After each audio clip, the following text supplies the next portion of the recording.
And I would like to acknowledge the presence of Honorable Dr. Kaleem Imam Sahab. He's here, he always supports us, and he will be giving his thoughts as well with the panel. As you know, ladies and gentlemen, this topic is very important in the days now we are facing in Pakistan, the issue of extremism. At SDPI, for the last 4 or 5 years, we have been having a project under which we have produced almost 49 researches. 10 of them are the policy papers we produced last year, and 9 policy papers we have produced this year, 29 full-fledged researches, and of course the synthesis of all these 29 papers in 6 more papers, with more addition to the subject. So that's the area where we explored number of topics relating to the subject, including the segment, if you like to know, is that from religion, institutions, even society, and in society, role of mothers while raising the teens, and how they can impact their mindsets in terms of extremism or promoting peace building. So these are, I will not take much time because I have learned speakers here, so I would like that they should speak on that. Starting from Sam Said Saab, because he is one of the authors of the researches I just talked about, and he was the member of our steering committee or senior research council, and he has supervised some of the researches which I just mentioned. So it will be better that he can let us set the scene also. Over to you, Basam. But my concern is that, time is limited and we have speakers around. So I know professor can take 2 hours, 3 hours, 4 hours, and even can take 5 to 6 minutes. Say, over to you. Oops.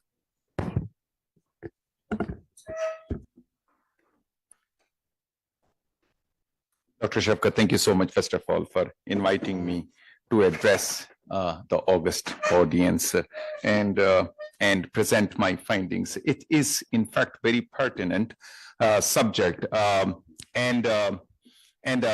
we discussed this subject for over the last 4 years, and numerous aspects were talked about and researched across Pakistan. So I am very happy that I am today giving a direct head-on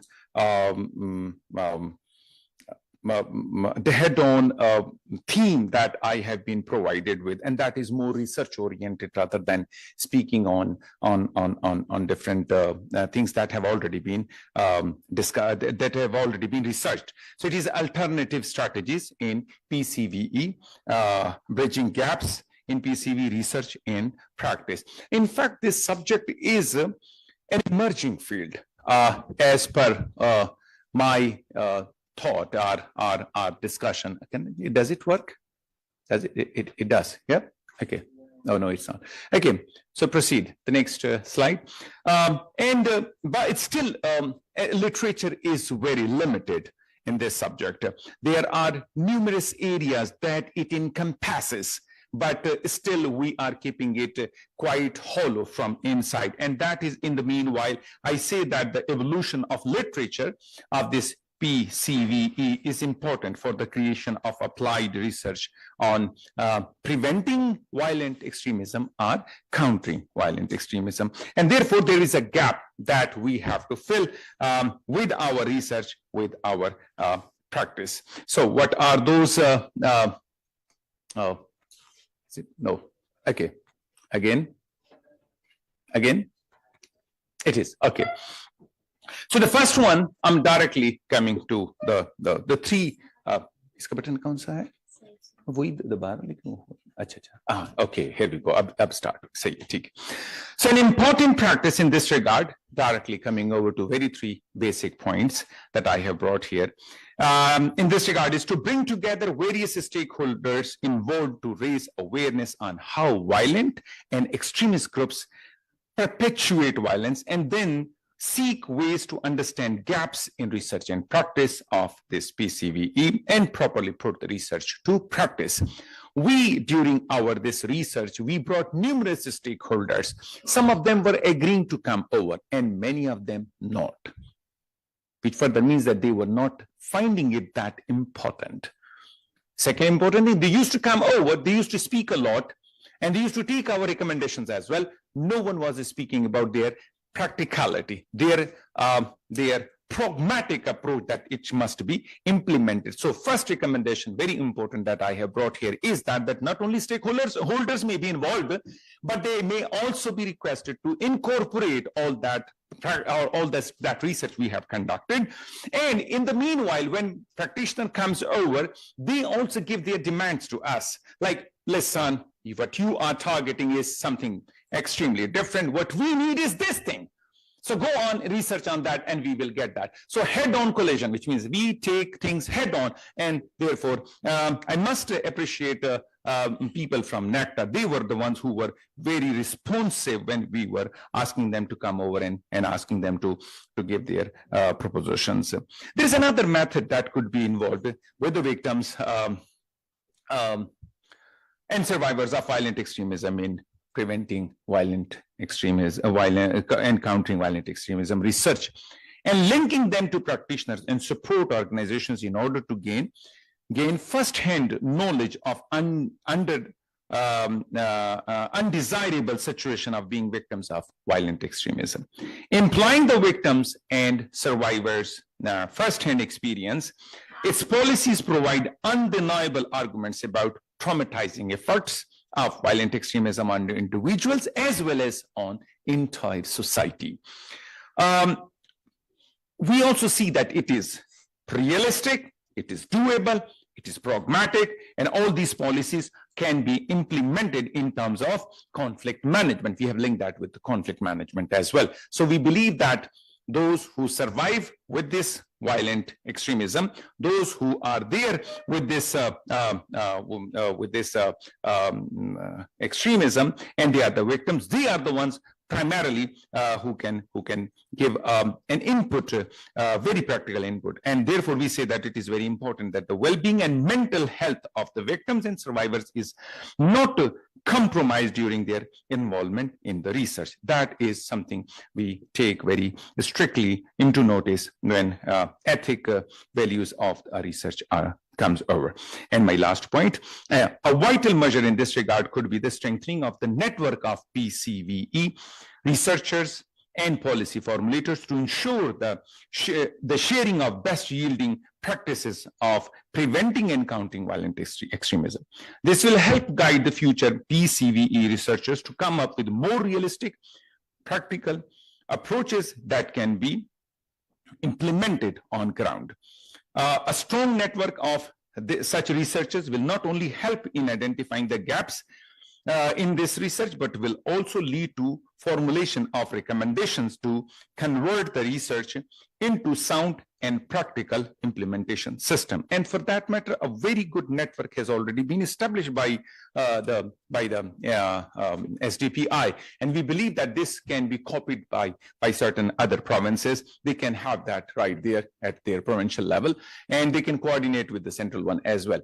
Point is that every issue here we are dealing with is somehow one way or the other linked with PCVE. And for that matter, I must appreciate PIMAN, because they have also done, Dr. Musarrat Kadimi is here. Their organization has done a lot, and she was also one of the resource persons during our this entire episode that we call Countering Violent Extremism project with the SDPI. With this, I sign out. Thank you so much.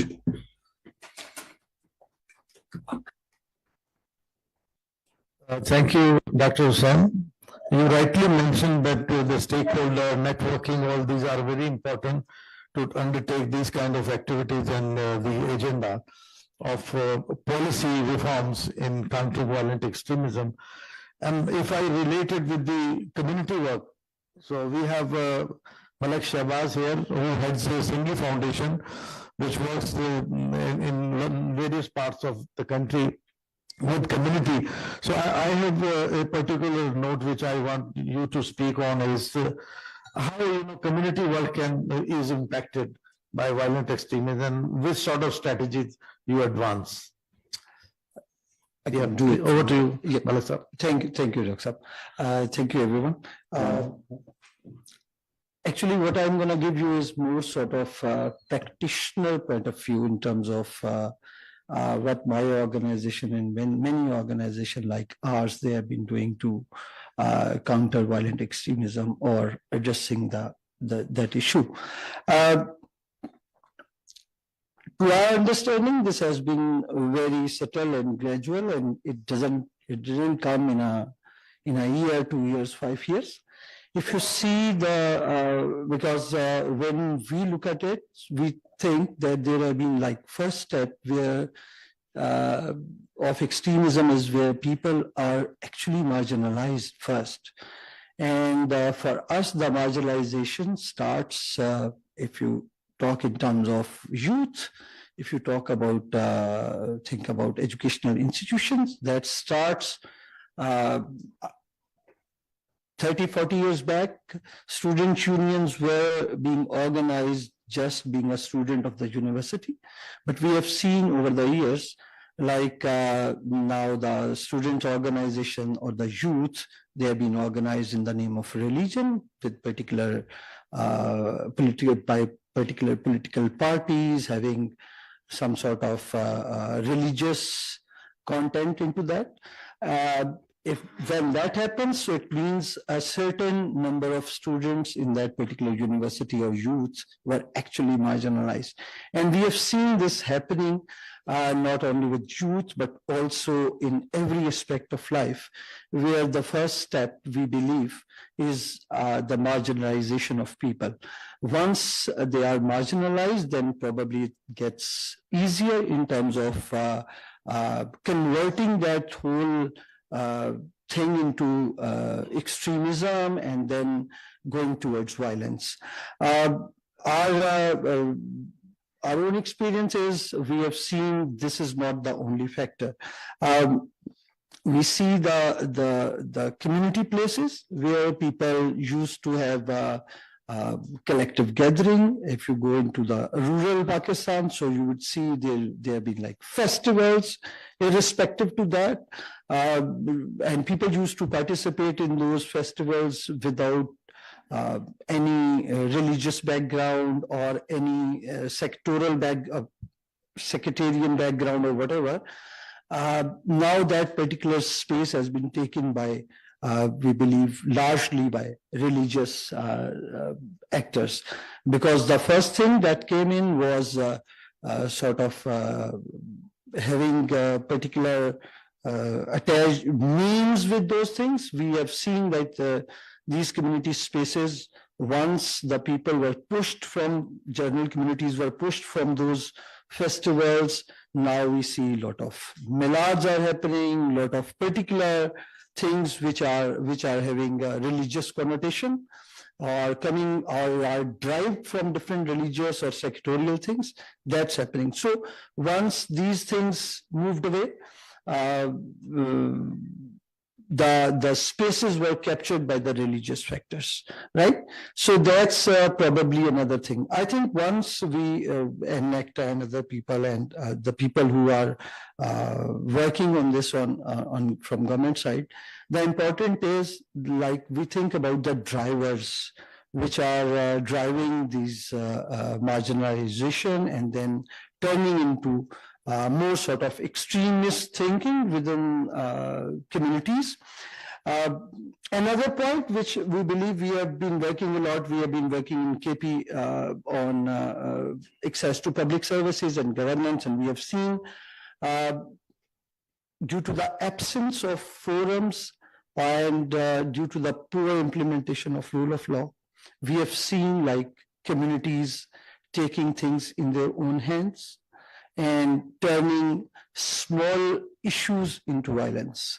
We've been discussing and we've been counting the number of conflict in only 6 districts, I'm telling you, in of KPK. We have seen the major violence erupted when people had dispute over one or another issue that was directly related to the governance at the local level, right? So that has been another issue. That's not academic, I'm sorry, but this is what we have seen, what we believe that these are the primary drivers. If since this workshop is about like looking forward, we believe if you do not consider these drivers, and these are not the only ones, hate speech for us is a consequences of that marginalization, is a consequences of that extremist thought, those extremist thoughts. So probably it's not only to talk to people and implementing something like where we are saying, all right, hate speech should be, we also see what drives that particular hate speech. And of course, after the like media and social media, this has become actually a norm. And it's very easy to raise. We have just recently seen things we work in Shekhupura, we have seen once that Jadawala incident happened, then how the things spread across adjacent districts. We were working with the minorities there, and we have seen, you won't believe this, but probably in Shekhupura, communities were like just like packing their stuff to make sure that they are not being attacked, right? And it was all because of social media, right? So in conclusion, I would say like probably we need to work with enablers and to work on the drivers of conflict or that extremism first, because the most of the actions which currently we are seeing are more sort of preventing sort of measures. We have been unable to give conducive environment. Just recently, I was talking to someone and we were seeing this emergence of this book festivals and literature festivals around. And I was amazed to see in Sakkar that happened in IBA, and it was on last day, there were 30,000 young people who were willing to participate, and it did not ask anyone, it did not marginalize anyone, like I can't go to any particular religious thing probably at some point of time because of my own, but to that, no one asked who is that, which particular background he or she is coming into that. So these spaces, these public spaces, we need to, I think, push at the rural areas as well, in those areas which are more conflict sensitive. I conclude here. Thank you. Thank you, Shabaz Melissa, for providing us really a practitioner's point of view and how communities work and how communities think. Thank you so much. Though the subject is on communities among which Sarah Saba is also working. Paman is even, I would admit it, that before we started work, Paman has been working for long on these areas. So I should say they are the pioneers. We are the followers of them. So that's why we requested her, and she all the way traveled from KP to here. If you're comfortable now, otherwise after coffee I can come to you. I just want Anytime, no problem. It's okay? That's fine. Okay, madam. But I thought after a practitioner, I think a researcher should come. so that One we can researcher have should the come. economic- No, I'll come later to you. I just want to introduce you. Just hold on. Let me request Ms. Tabassum Naaz Sahaba. She belongs to the education sector and the secretariat where all educationists come, and her own research, and she's doing she has a background of some sort of children and teachers behavior kind of thing. So I would request her if she can speak some sort of discussion on that. Or whatever you have a plan, sorry. Right. Not just. Good afternoon, everyone. First of all, I need to correct you that I'm not doing my PhD. I have done my PhD right now.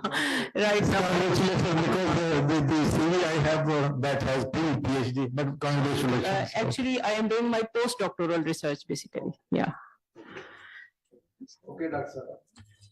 As I am from Federal Directorate of Education and I am engaged with the education sector for almost 20 years. And I have the experience of working in both public and private sector as well. So I would just relate this with the causes with reference to the child, because it is the place where the things start. And I can quote that it is easier to bring a healthy child instead of mending a broken man. So we need to focus on the root causes, and actually the things start that, but we need to understand what are the rights of the child. As we all know that as per the UN Convention, we have like 12, they have defined that 12 rights. Among the most important ones are the right of survival, right of protection, right of development, and right of participation. Above all these, a child has the right to be a child. So if a child is brought up properly, so I think most of the things will, these things will not happen. So if we see about the violent extremism, we have to see the stakeholders, children, teachers, society, and we all are the stakeholders in it. So if I talk about the, like the children who have the adverse childhood experiences and those who have the traumatic childhood, I will just relate it with the biological changes that happen in the brain of a child when his rights or his needs are not met. As we all know about the Maslow's need of hierarchy, you all know about that, and the first step in that need theory is the physiological needs of the child, and so on then. So if a child has adverse childhood experiences, some biological changes happen in the brain of the child. And if we see those biological changes, you see the mind or the brain of a child that gets shrinks and the cortex gets smaller. So, and this biological change is irreversible. And these changes in the brain of the child, they actually affect the overall behavior and the learning deficiencies and the learning gaps that a child has. When we provide a equal or the same environment to a child in the classroom and at home as well, but we see that the output or the outcomes of that environment is different. Like every child, they have the different grades, they have the different behavior from the same home or even from the same teacher and from the same child. So because sometimes the students or the children, when they grow up and their brain is biologically damaged because of these factors, so because of these irreversible changes, they have the deviant behaviors. So first of all, for this, we need to understand the child psychology, and here actually the responsibility of the parents and the teachers. And actually, we need to see the causes that what happens, why a child have such adverse childhood experiences, because at home and even in school, normally we focus on the academic development of the child. And the affective domains are most of the time these are ignored. First of all, we have to see that what is the circle of support of the child. Actually, parents being ignored, we need to have some counseling of the parents as well for this. And we see, as per the researches, if I quote, that the first 1,000 days of a child have a long-lasting impact, and the damage and the thing that is done in the first 1,000 days since his birth, these have a long-lasting effect on the behavior of the child. Actually, and if I talk about the circle of influence, we have we misunderstand and misinterpret sometimes the circle of support of the child. Actually, the circle of support that the parents, that the extended family members, that the teachers, community, neighborhood, we need to understand, we need to make parents understand this thing, that a circle of support can be turned into a circle of harm anytime. So this is the factor. Then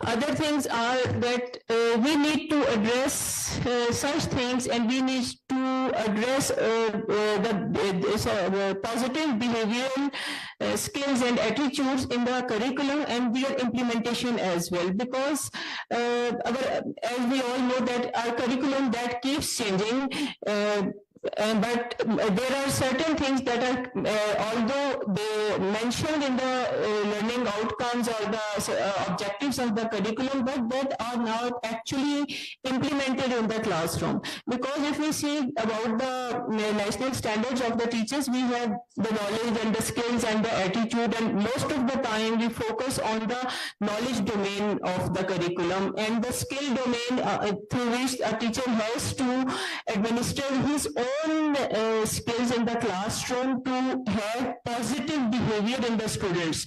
So they cannot even abuse each other, such kind of thing. And then another factor from the, like as I have worked in the early childhood education as well, the most important factor on the personality of the child is the child who come from the broken families, the child whose rights are denied, and then they compete with each other for the facilities that, or the benefits that one child is enjoying and other is not. And another most important factor is the corporal punishment. That a child, he goes through these punishments in the schools and in the home. And if we see, like even these days as well, if we do the behavior management, we believe that the behavior management of child is done through the corporal punishment. But we need the teachers to, or the even parents as well. If you will be strict with the children, if you will be, have them brought up with the corporal punishment, they will have such kind of, they will have their catharsis in their own deviant behaviors.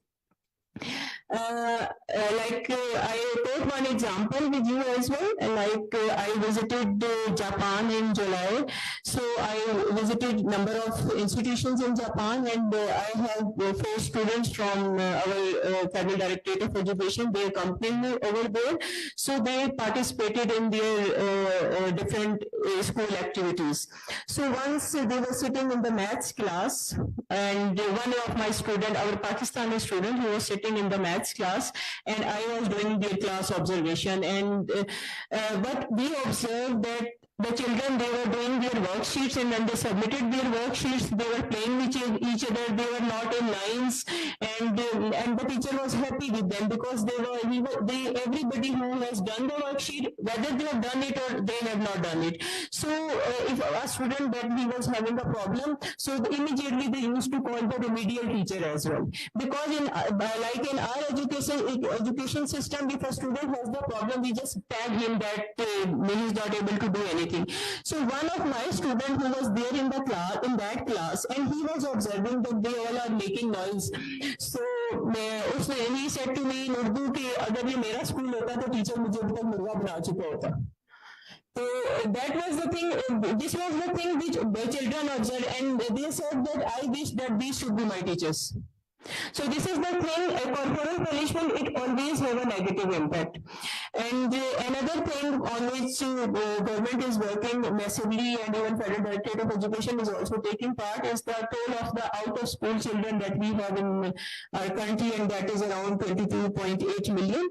So that is also because these are the children, their rights are denied because they are ignored at their domestic level, and when they have not been approached, they have no approach to speak schools. So these are, or they also become instrumental to have these deviant behaviors. So another last, my important point reference to the causes is that actually we need to focus on the, we have a point with reference to the child abuse and even the students who at college and university level they indulge in the drug abuse as well. So actually we need to work on the prevention strategy instead of waiting that something will happen and then we will respond. So if we talk about the continuum of care, to say that that is prevention, early intervention, intense intervention, and then rehabilitation. But if we will channelize our energy towards on the prevention strategies, so then such kind of behaviors will be minimized. So as in most of my causes, I also have pointed the remedial measures, but just to conclude, I would add that we need to see the root cause. We need to have the counseling of the parents. We need to give proper teacher trainings as well, because our teachers they also compete with these things that their students they should have this GPA. Parents they force and they just pressurize their child for the good GPAs. So actually we need to focus on their behaviors, and we should just focus on these things, and teachers should be trained on these skills instead of just focusing on the content based. And my last point and the way forward for this with reference to the children is the active listening from the parents and active listening from the teachers as well, because sometimes a child is traumatized and he is going through so many things, but he is not being listened by the teachers and by the parents as well. So most of the, and even if I talk about the adults as well, most of the catharsis is done when there is someone who is there to listen whatever a person is going through. So then these things, because these violent behaviors, these are the outbursts, these are the like results of the, because on the developmental stage there are so many things that are being ignored. So we need to focus on the root causes. Thank you. Thank you, Dr. Tabassum Asaba, for providing us input on the child psychology and how teachers' role is important in terms of protecting children from having the violent attitude and anger. Thank you so much. So I would move now further to Dr. Sadia Nasasaba to take her perspective on, particularly on the research on CV related. Good evening, everyone, and thank you very much for having me here today. Because time is short, so I won't go into the details of why it is important to discuss violent extremism. But as for research that I have conducted, and my book is on narrative and counter-narrative building with respect to extremism in Pakistan, I would like to start by pointing out that in case of Pakistan, the excessive focus on violent extremism has been a problem.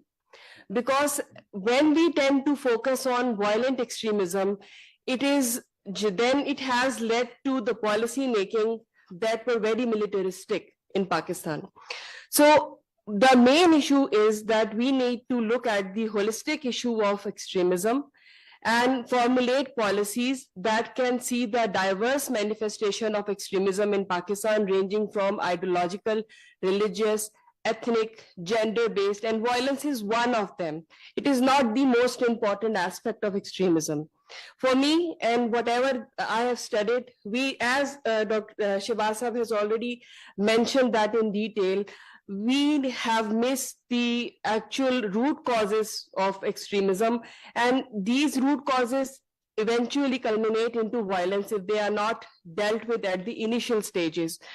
So coming to Pakistan's problem of extremism, counter-extremism has been a cliche, and as it has been elsewhere, but the focus has been on violent extremism when we come to policy making and policy implementation. Now, there are two reasons for that. Firstly, because violence is most pronounced and explicit, and it is easy to identify the problem when we can see it. The rest type of extremism may not be as explicit and visible or easy to point out. Secondly, there has been lack of clarity on the interrelated issues of extremism, especially violent extremism and terrorism. And policy making has been confused and using these two terms along with radicalization interchangeably. Now, the lack of clarity on these issues has led to problems at the policy making level. Why I say so? Because when we look at violent extremism and terrorism as one aspect and ignore other aspects of extremism, then the use of force is the response that state has been giving to extremism. That has been counterproductive. And it cannot contain the other forms of extremism which actually lead towards violence and maybe terrorism. And the current resurgence of TTP is a case in point, that when we don't look at the root causes and just try to use force against the violent actors, it cannot resolve the issue that is there because it is going to remain there. Then extremism exists in so many realms in Pakistan, starting from the ideational and ideological being the most important ones. The use of force has been counterproductive for these and cannot tackle these issues on its own. So what can be done or what has been done at the state level? We can divide it into legal frameworks, policy measures, military response, and social initiatives. But when we look at these, what I want to highlight is that there is no core constitutional provision on extremism, and anti-terrorism legal framework has been used to address the issue. Now, these measures have, because focused on violence, so the government, the state has resorted to use of force eventually because they have used those clauses that were related to violence and terrorism only. Now, several strategies that were adopted were, because they cater to only violence, the non-violent aspects that were identified in the National Action Plan and by NECTA, particularly in its 2018 policy guideline that referred to madrasa reforms, education, particularly police reforms, they were partially implemented because most of the resources were directed towards the military operations.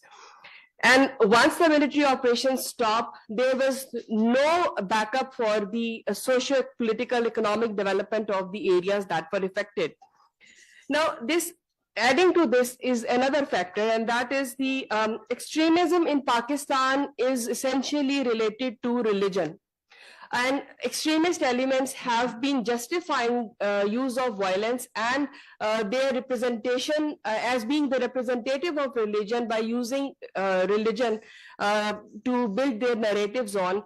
We have actually not been able to address that aspect of use of religion by the extremist elements through building narratives and presenting themselves as the eligible representatives. Now, the counter and preventive measures need to build a narrative which should be counter and alternative, both narratives, and focus on constructing message of peace, including moderate and tolerant religious leaders and perspectives at the center of these narratives. Now, the state level, state at its own needs to reconsider the policies and distance itself from the narrow interpretation of religion and national identity that it has created itself from objective resolutions onward. Then again, most important thing is that we need to create the understanding as what do we mean by extremism. The definition that we have, NECTA has come up with the definition in 2018, but it is not very simple and comprehensible definition to be understood by laymen.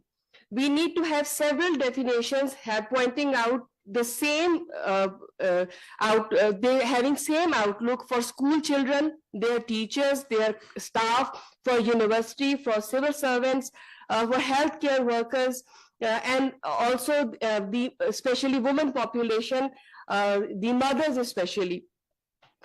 Now, the driving factors of extremism that have been mentioned by Mr. Shabazz very eloquently, they need to be taken into account. Then another problem that is related is that despite there has been horrific violence and consequential losses, there is a large segment of society in Pakistan that still supports these elements and their views and their tactics. We need to address the issue by focusing on the support base of these extremists who have been there. We can see in the case of TTP, even after they were forced to dismantle for a short period of time, their support system remained there because there was no reconstruction activity in that area, or there were no counter narratives that were generated to address those support bases of these extremist elements. Now then, studies have also indicated that governments in general, if they are unable to provide for the essential services, that creates vacuum for extremist elements to fill and build their legitimacy. So that has also been the case because the non-state actors were able to provide for jobs and schooling and shelter for people. So their support base was better as compared to the state actors. Now, counter-extremism and peace-building strategies need to draw from the local knowledge. Violent dynamics and violent extremism differ depending on each region within Pakistan. And when we look at the local and regional languages, they can play a very important role in developing the context-specific measures for those areas.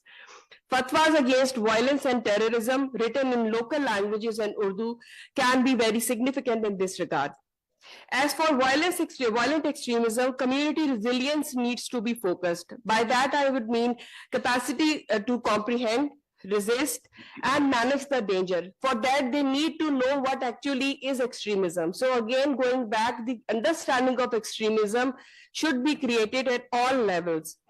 And I would like to conclude by saying that we would need a multidisciplinary approach that is combined with multi-agency cooperation with local grievances and structural issues taken into account. Thank you. Thank you, Dr. Sadia.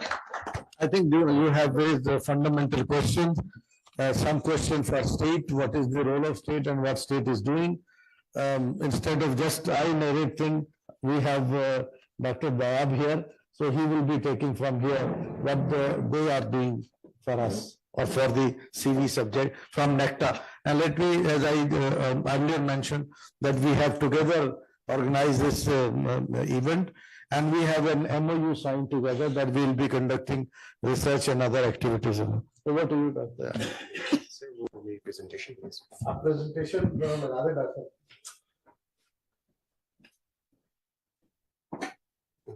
इसमें pointers हैं इससे तो doctor साहब बुनियादी बातें जो आ गई हैं सारी और उस पे एक्शन और हम भी उसी पे बात सर एक्चुअली एक्शन करते हैं, हम अंग्रेजी में बात करते हैं जी सर क्योंकि हमने अपने लोकल लोगों को समझाना तो है, हमें तो गोरों को समझाना।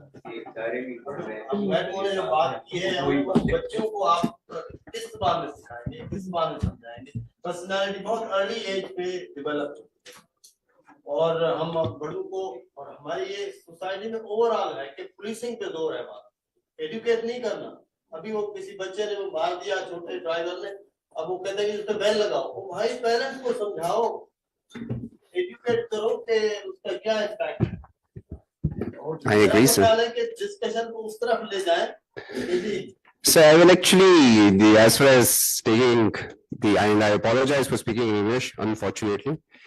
और but basically जो है, I think I'm going to possibly disappoint some people because this is going to be very academic, if anything. And perhaps one of the obvious reason being because I'm essentially, first and foremost, an academic myself. And second, I think it's about the nature of the topic at hand as well, because we're talking about preventing violent extremism, research in Pakistan.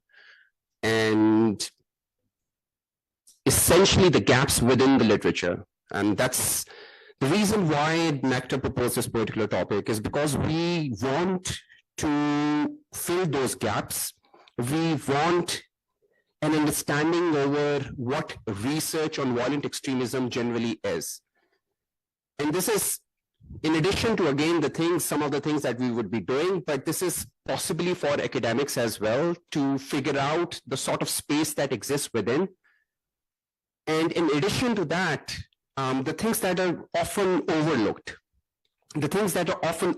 especially when a discipline is developing. And as far as PVE is concerned, and this is what I would be talking about as well, the background of PCVE or PVE as to where it is coming from and where exactly do we stand as far as PCVE research is concerned. It is, yes, it is among the foremost challenges. You will have the presentation in front of you as well. It is among the foremost challenges faced by Pakistan. There is absolutely no doubt about it. And the reason being because, and in the last couple of years, the focus has shifted from counterterrorism to preventing violent extremism. Why did the focus shift? I think all of us in one way or another realize that one of the reasons why the focus shifted from counterterrorism to PVE is because the counterterrorism paradigm was somehow not working. And we know this for a fact because, again, if you look at the 2 decades war on terror, the only lesson that we can draw from the US withdrawal from Afghanistan is that terrorism simply cannot be fought. At least it cannot be fought with the kind of weapons that we have at our disposal. And if that's the lesson that we extract from it, we need to move away from the counterterrorism paradigm that sort of dictated and guided the war on terror as well. And this is essentially the focus, and this is essentially why the focus in NACTA, or for that matter, the government as well, why that is shifting as well, that you need to, as opposed to just fighting terrorism, you need to understand it. And let's not make the same mistakes that we made during the war on terror as well. However, again, yes, the paradigm to an extent has shifted from a CT paradigm to a PVE paradigm to a limited extent, but this is, again, this research in PVE is still in its infancy. And I say that it is in its infancy because the research, by any yardstick imaginable, if you were to go and look at the research that is conducted on preventing violent extremism or preventing extremism, I would actually, yes, I like the distinction between extremism and violence that Dr. Sadia made as well, because these things are important. Conflation of different factors often leads to flawed policies as well. Conflation of extremism with violence would also suggest that there's only just one way to respond to it. But I would actually go a step further, and I would argue that even if it is violent extremism, or for that matter, even if it is terrorism, your immediate response does not have to be balancing violence with violence. It's, again, it has to be towards understanding violence or the reasons behind it. Nevertheless, moving the discussion forward, this particular stage that PVE finds itself in, that we find this particular preventing violent extremism in Pakistan, this discourse, it's still in its infancy. It's the formative stage, but it's also a very, very critical stage. It's a very critical stage because the discipline is sort of determining what it is going to do, what it will set out to do. Violent extremism, या study of extremism है क्या चीज? ये किस तरीके से evolve की जाएगी, किस तरीके से बनेगी? Stakes, again, just as with the terrorism research, again, yes, there has been some sort of terrorism research before 2001, but we all know for a fact that the amount of funding that went into it, formal study of terrorism actually began after 2001. And there were some substantial mistakes that we made. And I'm saying that as a student of terrorism studies, that there were some substantial mistakes, some blunders that we made while we decided to study terrorism. And among the other things, it was sort of, again, adopting the same paradigms that were guiding the policymakers into making flawed, haphazard policies that were, if anything, proving to be counterproductive. Now, this is one of the things that I wanted to draw your attention to, scholarly communication system. A scholarly communication system is basically, it is in reference to any academic discipline. Whenever any academic discipline develops, it follows a certain trajectory. A trajectory follow करता है. कोई भी academic discipline, be it the study of democracy, be it the study of physics, etc., chemistry, it always follows this academic trajectory, right, which we call the scholarly communication system. Now, when you try to examine the intellectual structure of PVE research, it reveals, among other things, some alarming trajectories. The sort of trajectories that were followed by the terrorism discourse before it as well. And one of that is that it demonstrates that it is heading towards an open scholarly communication system. Now, what is open scholarly communication system? Briefly speaking, before that, again, communication behavior of research, of any research field, indicates the prospects of an academic discipline of becoming a mature and established field. That's why a communication behavior of any discipline for that matter is very crucial. Now, there are basically two distinctions that we make. There is an open communication system, and then there is a closed communication system. An open communication system talks about, is a communication system where the flow of information is from external sources, such as governments, documents, media, news outlets, towards the alleged scientific community, scientific or academic community. So basically, जो आपका source of flow of information है वो क्या है कि आपको हमें जो है, for instance, terrorism. This is what happened with the terrorism discourse. Terrorism discourse किस तरीके से बन रहा था, किस तरीके से evolve किया, कि आपकी सारी जो research थी, सारी research जो थी आपको government के किसी policy paper से मिल रही थी, किसी news incident media outlet से मिल रही थी, but the flow of information, if anything, was dubious to begin with. And that set the pattern, and that is how terrorism scholarship emerged as well. That is how it developed, क्योंकि आपका communication system जो था वो एक open communication system था, as opposed to a closed communication system where the flow of information is reversed. कि academic community के अंदर पहले debate की जाती है, उसके बाद it is basically spread to external sources, government, documents, media, news outlets, etc. For instance, if you're talking about democracy,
United States.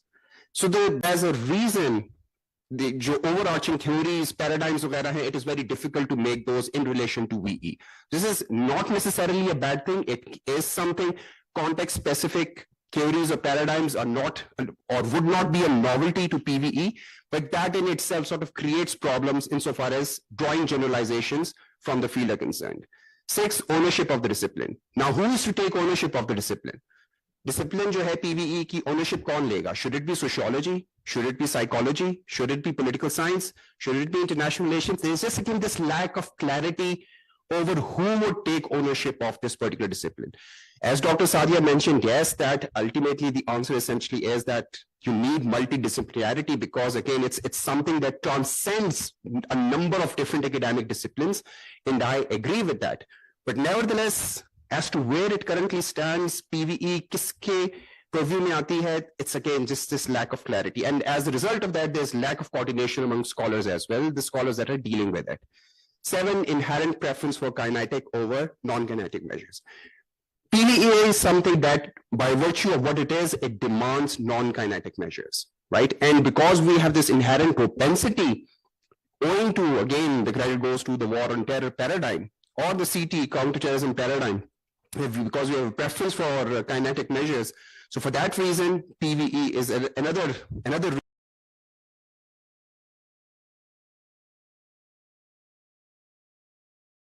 we know for a fact that violent extremism or extremism in general does not really have an overarching paradigm or an overarching theory as well that can help contextualize the debate within violent extremism. And for that reason, again, you find scholars just again taking up different theories, and then often at times they're not entirely relevant. Lack of long-term commitment by researchers in the field.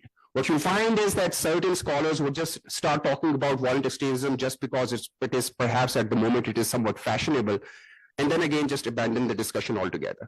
Writing one random paper on violent extremism is not going to solve the problem. As a matter of fact, what it does is it produces half-hearted research papers, or at best basically just superficial research that hardly engages with the heart of the problem. So what you need essentially is long-term commitment as opposed to just superficial engagement.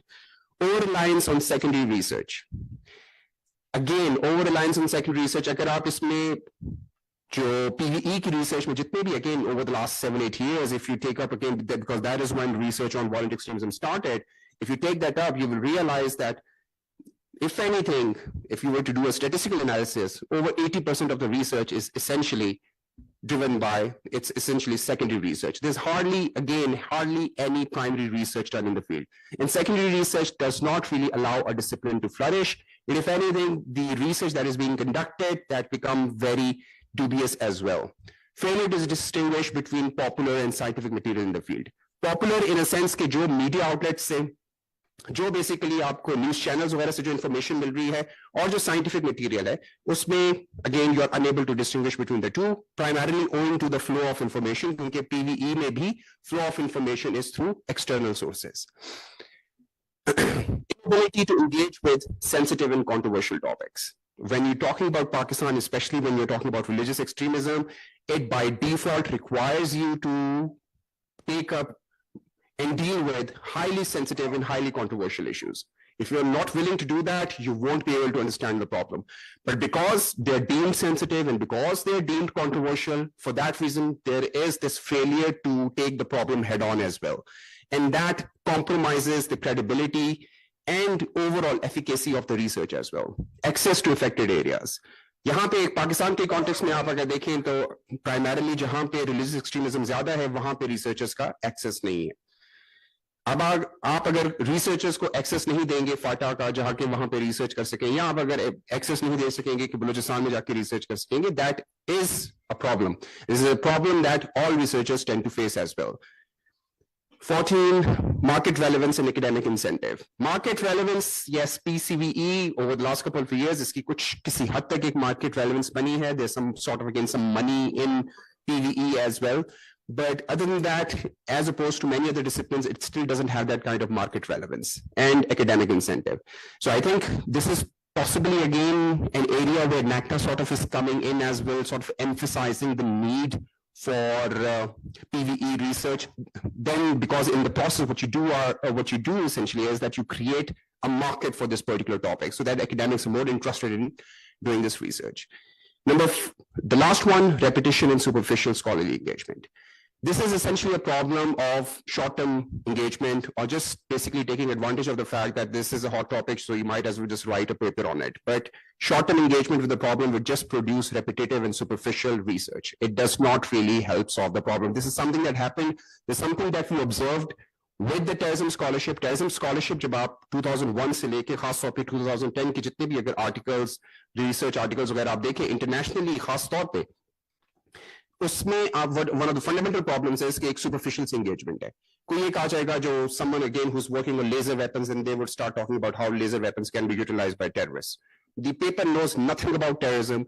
The paper has no background of what again whether or not they have access to it, but they just felt the need because it was able to draw money, so they felt they had something to contribute as well. But that was many contributions like this. And we are observing, sadly speaking, we're observing a similar pattern in PVE research as well, that there's again a repetitive, superficial engagement with the problem.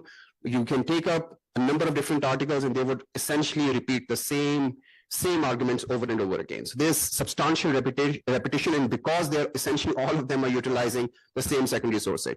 अगर मैं जो है 4 paper जो है एक topic पे लिखे हुए हैं उन्हीं को पढ़ के एक रिसर्च लिख रहा हूँ और मेरे अगला जो है वो मेरा पेपर पढ़ के उसी तरह की रिसर्च प्रोड्यूस कर रहा है तो it's just again going to be repetitive. This is again all of them are sort of again tied to one another as well. It has to do with access, it has to do with conducting primary research, but all of them come together in helping us understand the outstanding problems with the research on preventing violent extremism or extremism for that matter. In conclusion, it must of course be borne in mind that PVE discipline is still in its infancy. There is therefore time and room to grow and mature. However, this growth and maturity must be nurtured and guided, or else it too will fall prey to the same idiosyncrasies of the terrorism discourse. We have seen this before. If you're not aware of it, if you're not cautious of it, then it will make the same mistakes that were made by the terrorism discourse. And by the time terrorism discourse realizes mistakes, it was already too late. Thank you so much. Thank you, Ghulam Saab, for pointing out the gaps in PV research. That's true, but when we started, we also have the similar challenges. Our focus was primarily on the CVE, then we added P as well, because it is needed, as you mentioned. And now when we will be working together, so this presentation would be guiding us. One final message is that, I'm coming to you. I just want to sum up in one liner. When as a climate change person, when we say recycling, that's good. But as a researcher, when we say recycling, it is not good. So that's the end point which I want to raise. Over to you, Madam, Mr. Saba. Again, the community perspective after the academic side. Thank you. Assalamu alaikum. I think what I really wanted to focus on had been said very wisely by Dr. Gilani. I'm, I would say, an academician, a researcher turned practitioner. And here, the points that have been raised, actually I came up with an understanding that we'll be talking about the gaps in the policy and practice. But after listening to everyone here, I just thought that I'll just change everything that I have had in my mind that I'm going to say and talk about. Do you think that I really want to flag here? Is Dr. Gilani just said that we are still in an infancy stage when it comes to research in the field of PVE. Yes, I think that's really a tragedy because we were the first one, I think, one of the first countries which were affected by violent extremism. We were the first country which were actually, the victims of terrorism. But unfortunately, why we could not come up with the policy framework, why we could not develop something that can really address this issue in totality, comprehensively, and I think addressing it in a very innovative, indigenous way. So I think this is the question from all those who are sitting here. because the world have moved forward. They have already done a lot when it comes to the field of violent extremism. I'm not talking about terrorism here, so I'm just only be focusing on prevention of violent extremism. So the gaps, I think, for me, the first one that I really want to spell out here, and which I have just gathered from the discussions here, the exclusion of a whole one sector. You call it community. We call it the local dynamics, the local actors, the local people, whether you call it the imam, you call it the teacher, you call it the local representatives, you call it a community leader, you call it like, a doctor, LHV, anybody. That person is totally excluded when it comes to the policy making and of course the researchers. Dr. Suharwardi pointed out that they could not get. I want to ask them, the people who they could engage in. Dr. Suharwardi, you did not come to me. I think I can call myself a student of violent extremism. I know a little bit of prevention of violent extremism. So I think these are, who is a key stakeholder here? The people who have been working on the ground, whose modalities, whose innovative, I think, practices have been adopted internationally. You Google it and you will find it. So I think Pakistan, I think, should take the pride in it that we have been actually the one who came up with innovative indigenous modalities to address the issue of violent extremism in our own context, in our own cultural, and of course, according to our religious practices. That, I think, is totally missing when it comes to the discourse over here, because I have not been talking about it, nobody would know what has already happened on the ground that has been taken as a model by the rest of the world. And I'll give you the examples of those models as well if I have the time. So the nexus, this is a gap. The nexus between the researcher, the policy makers, and the practitioners who are working on the ground on daily basis, on minute basis to address these issues. So this is, I think this is one of the gaps. And this is the gaps in the, of course, both in the policy and practice. The second gap that I think really would like to see is we don't have any longitudinal research studies.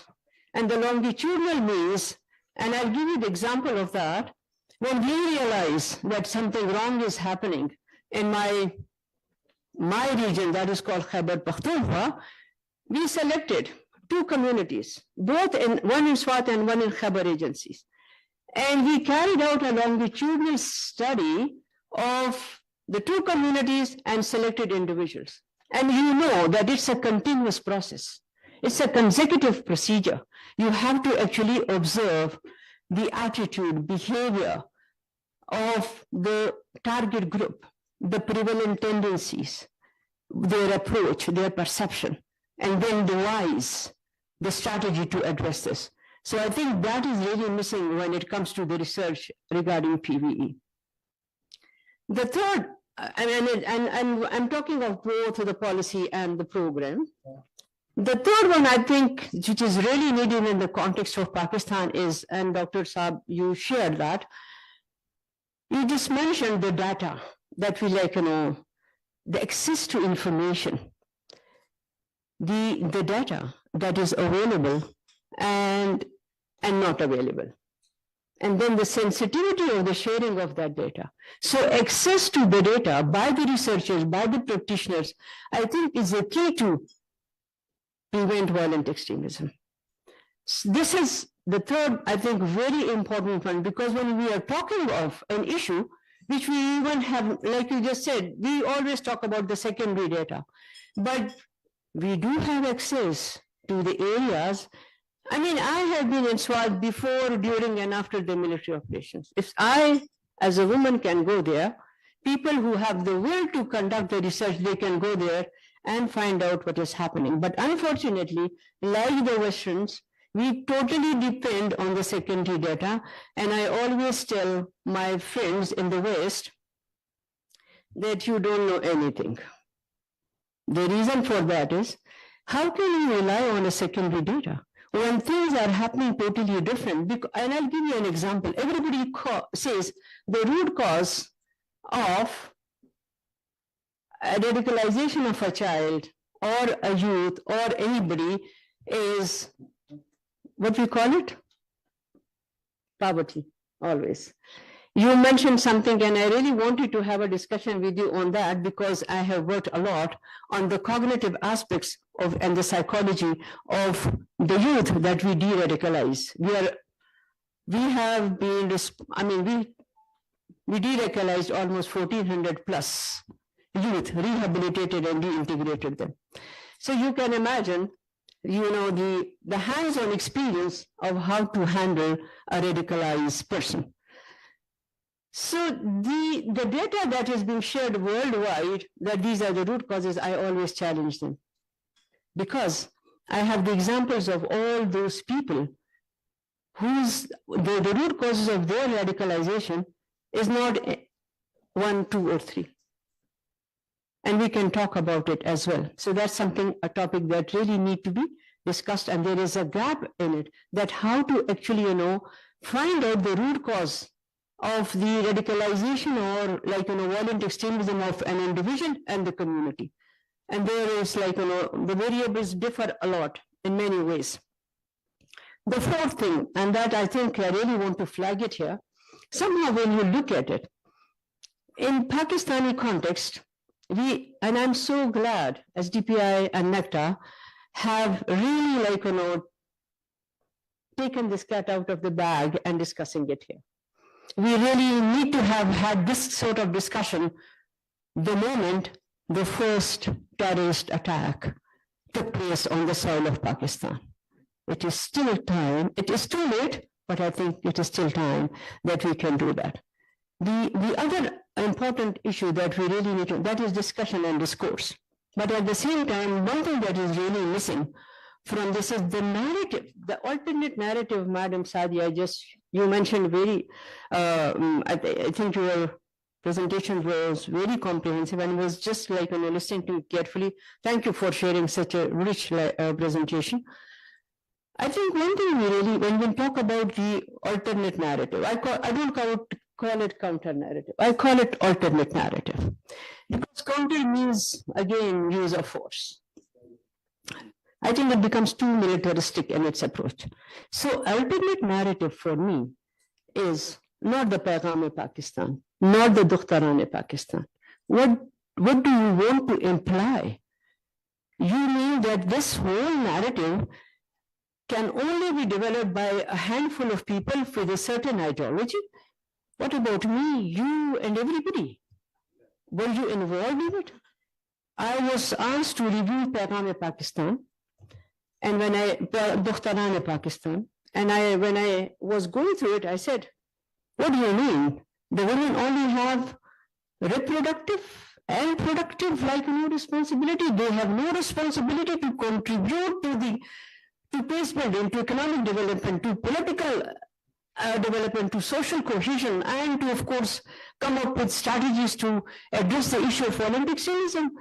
That is missing from that Paigam-e-Pakistan. So अब क्या बताना चाह रहे हैं लोगों को कि हमारी औरतें सिर्फ जो हैं वो घर में बैठ के ये काम कर सकती हैं? What about the look at the Quran. Whole my intervention, at Spahman's intervention, my whole research integrate the religious texts, that is the verses from the Quran, the practices of Prophet Muhammad sallallahu alaihi wasallam, into this whole discourse of preventing violent extremism. It is there. We just have to go through it. We have to practice it. We have to adopt it. So this is one. The fourth thing that is really missing from when it comes to the research is including women, this gender aspect of violent extremism. You said it is a social phenomena. Preventing violent extremism is a gender phenomena also, because we really have to include the other gender when it comes to the research, when it comes to policy frameworks. We are missing from the whole discourse. I was a part of the discussion at NECTA when this policy framework was developed, I think there were only 2 women, one from the civil society and I think one from the government. And that means that is so cosmetic. My experience is totally different from everybody sitting around that table. And they were all for the use of kinetic force. Thank you, Dr. Gilani, that you pointed it out, that we really need to be doing something. Our approach should really become more softer. And I think it is not the time to use the force against those who are already fed up of the weapons and the use of force. So what we really need to do is, I think we really need to address this issue in an integrated, comprehensive manner. We really need to sit together. We have to have a discussion. We have to have a discourse on it and come up with a strategy which is human-centered, Pakistani citizen-centered, and which actually is based on the text of our Quran, the practices of Prophet Muhammad sallallahu alaihi wasallam, and of course, the culture of this soil. Thank you very much. Thank you very much. Very comprehensive. And adding culture and adding all voices is important. Exclusion is not a solution, whatever framework you make. Thank you very much, Masara Sahib. Now we have Professor Dr. Zafar Iqbal Sahib. Over to you, sir. Thank you very much, SDPI and NECTA, for inviting me to participate in this very interesting and, of course, great discourse that has been generated today. I think that I have 2 takeaways from today's discussion so far. Number one is that extremism is the mother of all forms of violence. And probably this is what we would all agree to, because everybody has almost talked about extremism.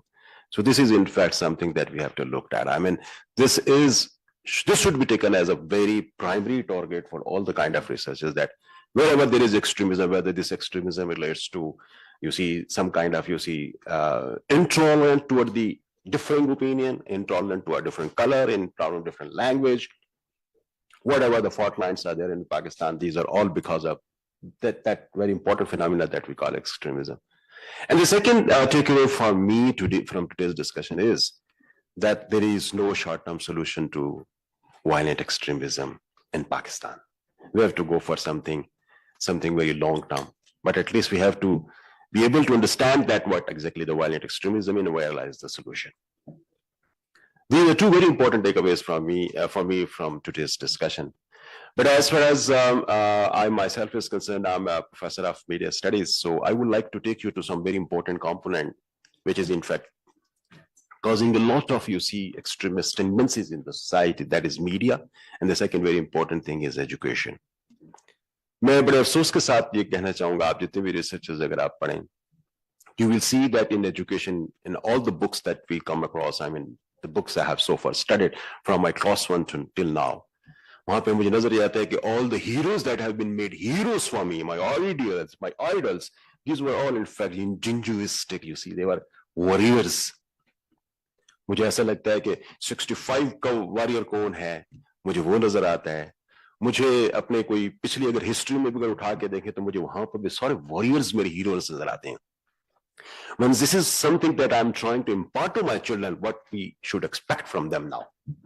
हम उनसे क्या expect करेंगे? हम उनसे expect करेंगे they will be very tolerant, very sympathetic, and they would have some kind of a feeling of empathy for whatever the problems there in society. I don't expect anything like that.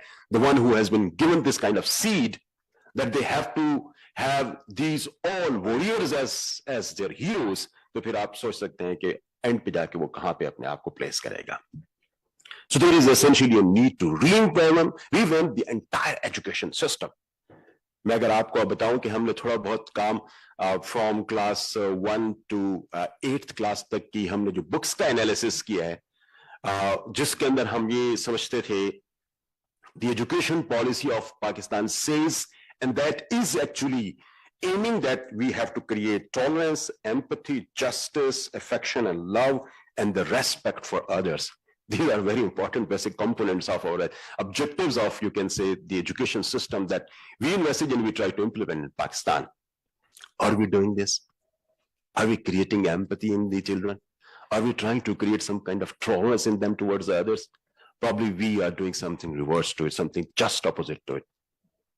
इसका flip top जो हो सकता है ना, मेरे ख्याल के मुताबिक हम वो करने की कोशिश कर रहे हैं. तो इसका मतलब क्या हुआ कि हमें थोड़ा सा देखने की जरूरत है कि हमारे एजुकेशन सिस्टम के अंदर कहां पर हम हीरोइज्म के नाम पे वायलेंट एक्सट्रीमिज्म क्रिएट करने की कोशिश कर रहे हैं.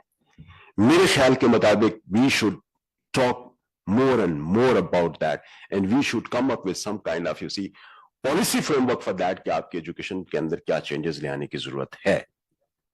जब मैं लंदन में हीथ्रो एयरपोर्ट पे रुकता हूं तो वहां पे कोई बच्चा आके मुझे कहता है कि मैं आपका सामान में आपको हेल्प करता हूं साथ ले जाने में, और वो मुझे कोई 5-7 मिनट के फासले पे ले जाता है और मुझे बताता है कि ये बर्थ है, यहाँ पे गाड़ी आकर रुकेगी और आपको सरे ले जाएगी, गिलफट ले जाएगी.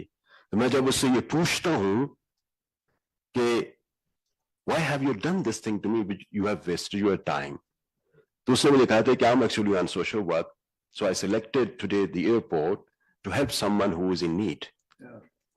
तो मैं उससे पूछता हूं कि this is something you could have done by sitting at your home, there is no problem at all, you can just concoct thing like that. तो मुझे वो बच्चा कहता है, वो बच्ची थी एक्चुअली, वो कहती sir how could I do anything like that, how can I write something that I haven't done. मेरे ख्याल के मुताबिक ये एजुकेशन सिस्टम जो उनके दिमाग के अंदर वो खाने बंद कर रहा है जहां पर कोई एक्सट्रीमिज्म या एक्सट्रीमिस्ट थॉट्स पाई जा सकती हैं, ये मैं समझता हूं कि उस मकतब की करामत है. ये उस मकतब की करामत है कि जिसमें एक बच्चा इस फॉर्म के अंदर आ रहा है कि उसके अंदर ये गलत सोच ही नहीं आ रही, वो खाने बंद कर दी है एजुकेशन सिस्टम ने. तो मेरे ख्याल के मुताबिक हमें जरा देखने की जरूरत है कि हमारे यहाँ हमारे सिस्टम के अंदर क्या फॉलीज और क्या फैलेसीज ऐसी पाई जाती हैं जो ये खाने क्रिएट कर रहा है. बंद करने का काम शायद हम कहीं भी इनसे नहीं ले रहे. तो मैं समझता हूँ दिस इज वेरी इंपॉर्टेंट कि जो basic objectives of our education system है जिसको हम इन्वेस्ट करते हैं कि we have to have the children, we have to create in children the empathy and the tolerance and the affection and respect for the whether this is in terms of creed and color and different opinion or race or something like that. हमें इसके लिए tolerance create करने की जरूरत है. तो हमें सबसे मैं समझता हूं कि मेरे लिए इंपॉर्टेंट है कि इसके लिए ज्यादा से ज्यादा रिसर्च होनी चाहिए और एक्शन ओरिएंटेड रिसर्च होनी चाहिए. Research not for the purpose of research only, where we are to create और theorize things and just intellectualize the problems of very complex nature. I don't think that this is a problem of a very complex nature. This is a very simple problem. That there is an extremism deeply embedded in our education system, and that has to be, you see, taken out from to be able to create, you see, the future of this state.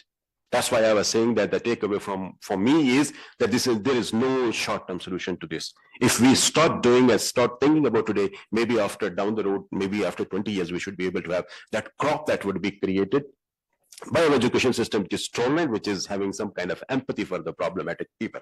The second and very important thing, very short and very briefly, I would like to be, that's about the media. Once I'm talking about media, I mean all the media, whether it is social or the conventional media.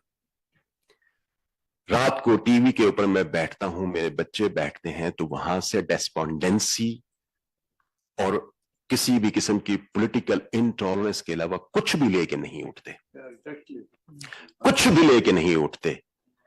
On the name of TRP, the media create brawl between the two persons and then attract the audience and then sell it to advertisers. That's what is the theory.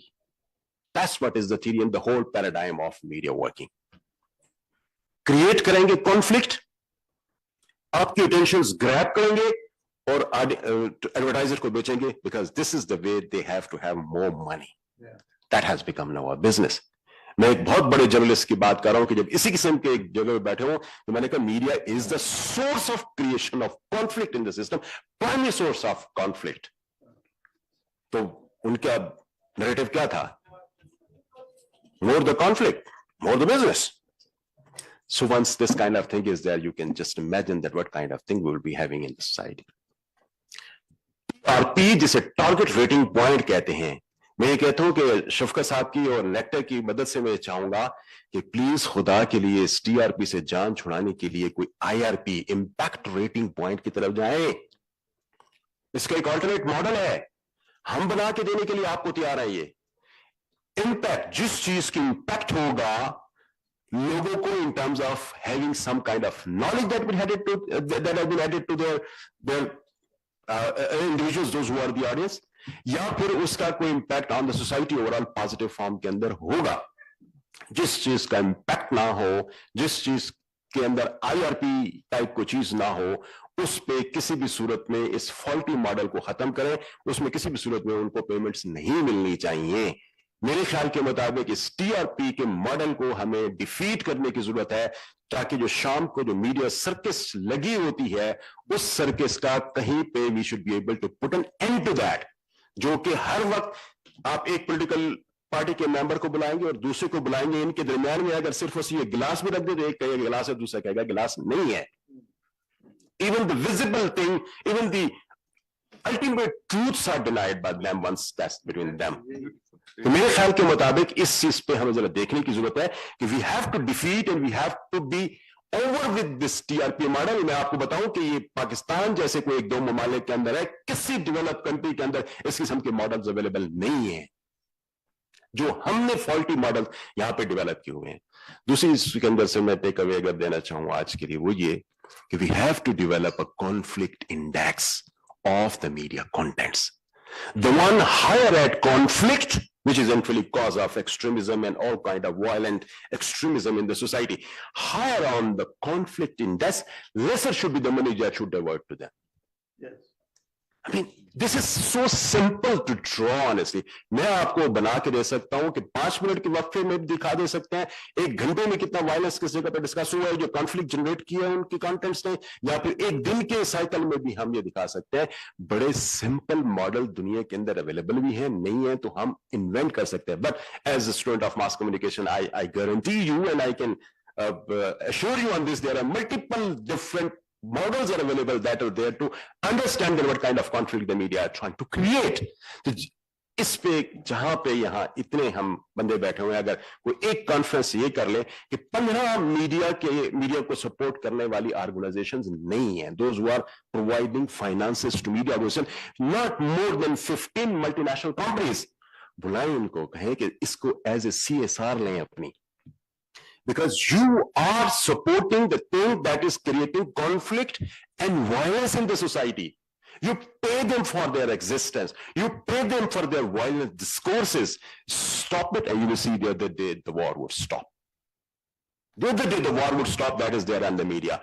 More positive things. अब दुनिया के अंदर भी तो वार को cover किया जा रहा है। अभी आप जाएं, यही गजा की वार दुनिया के किसी और मुल्क के अंदर कैसे पेश की जा रही होती है और हमारे अपने अंदर कैसे पेश की जा रही होती है।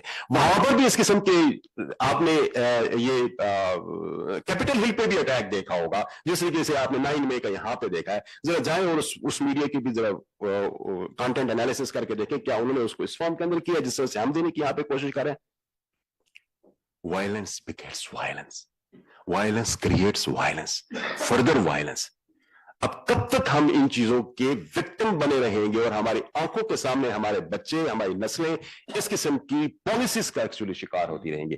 तो मैं ये इस फोरम का फायदा उठाते हुए इस चीज को भी रिकमेंड करूंगा कि there should be a conflict index of the media that should be available hourly basis, 5 hourly basis, daily basis पे, और जहां पे ज्यादा कॉन्फ्लिक्ट मीडिया के कंटेंट जनरेट कर रहे हो, ये तमाम हमारे जो फाइनेंस गिविंग या एड गिविंग एजेंसीज हैं, we should bound them that they will not support it.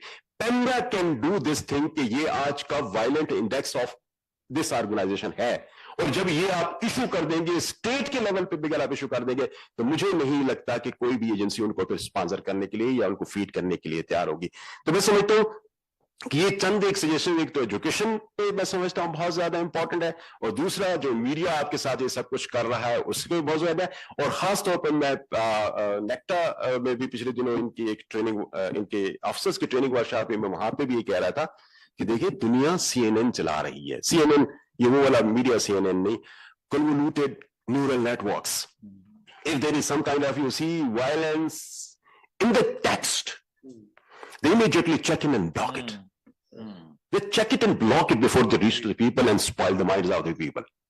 ہمارے پاس کیوں نہیں ہے؟ ہم سوشل میڈیا پہ کیوں نہیں چلا سکتے؟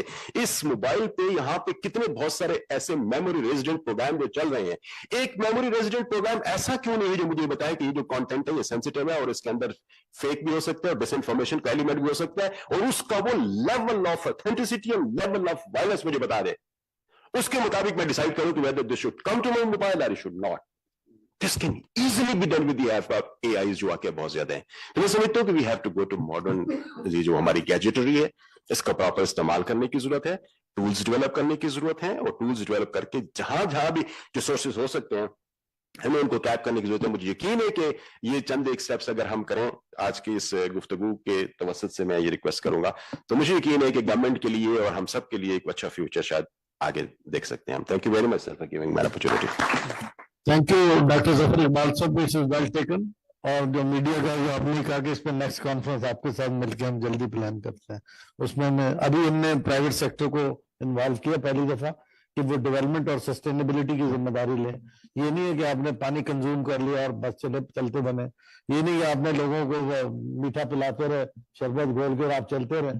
پورا سسٹینیبلٹی ہم نے ان کمپنی کو انگیج کیا اور یہ بھی ایک اسی طرح کا میں سمجھتا ہوں سبجیکٹ ہے جو آپ نے سجیسٹ کیا.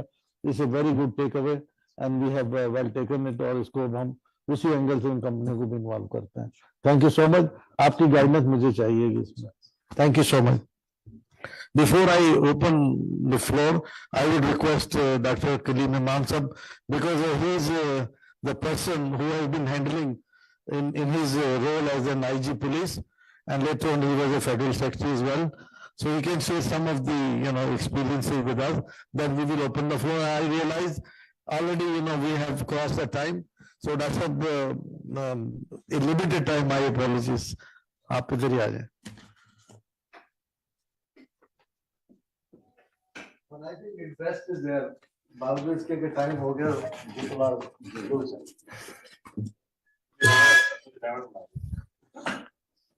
بسم اللہ الرحمن الرحیم.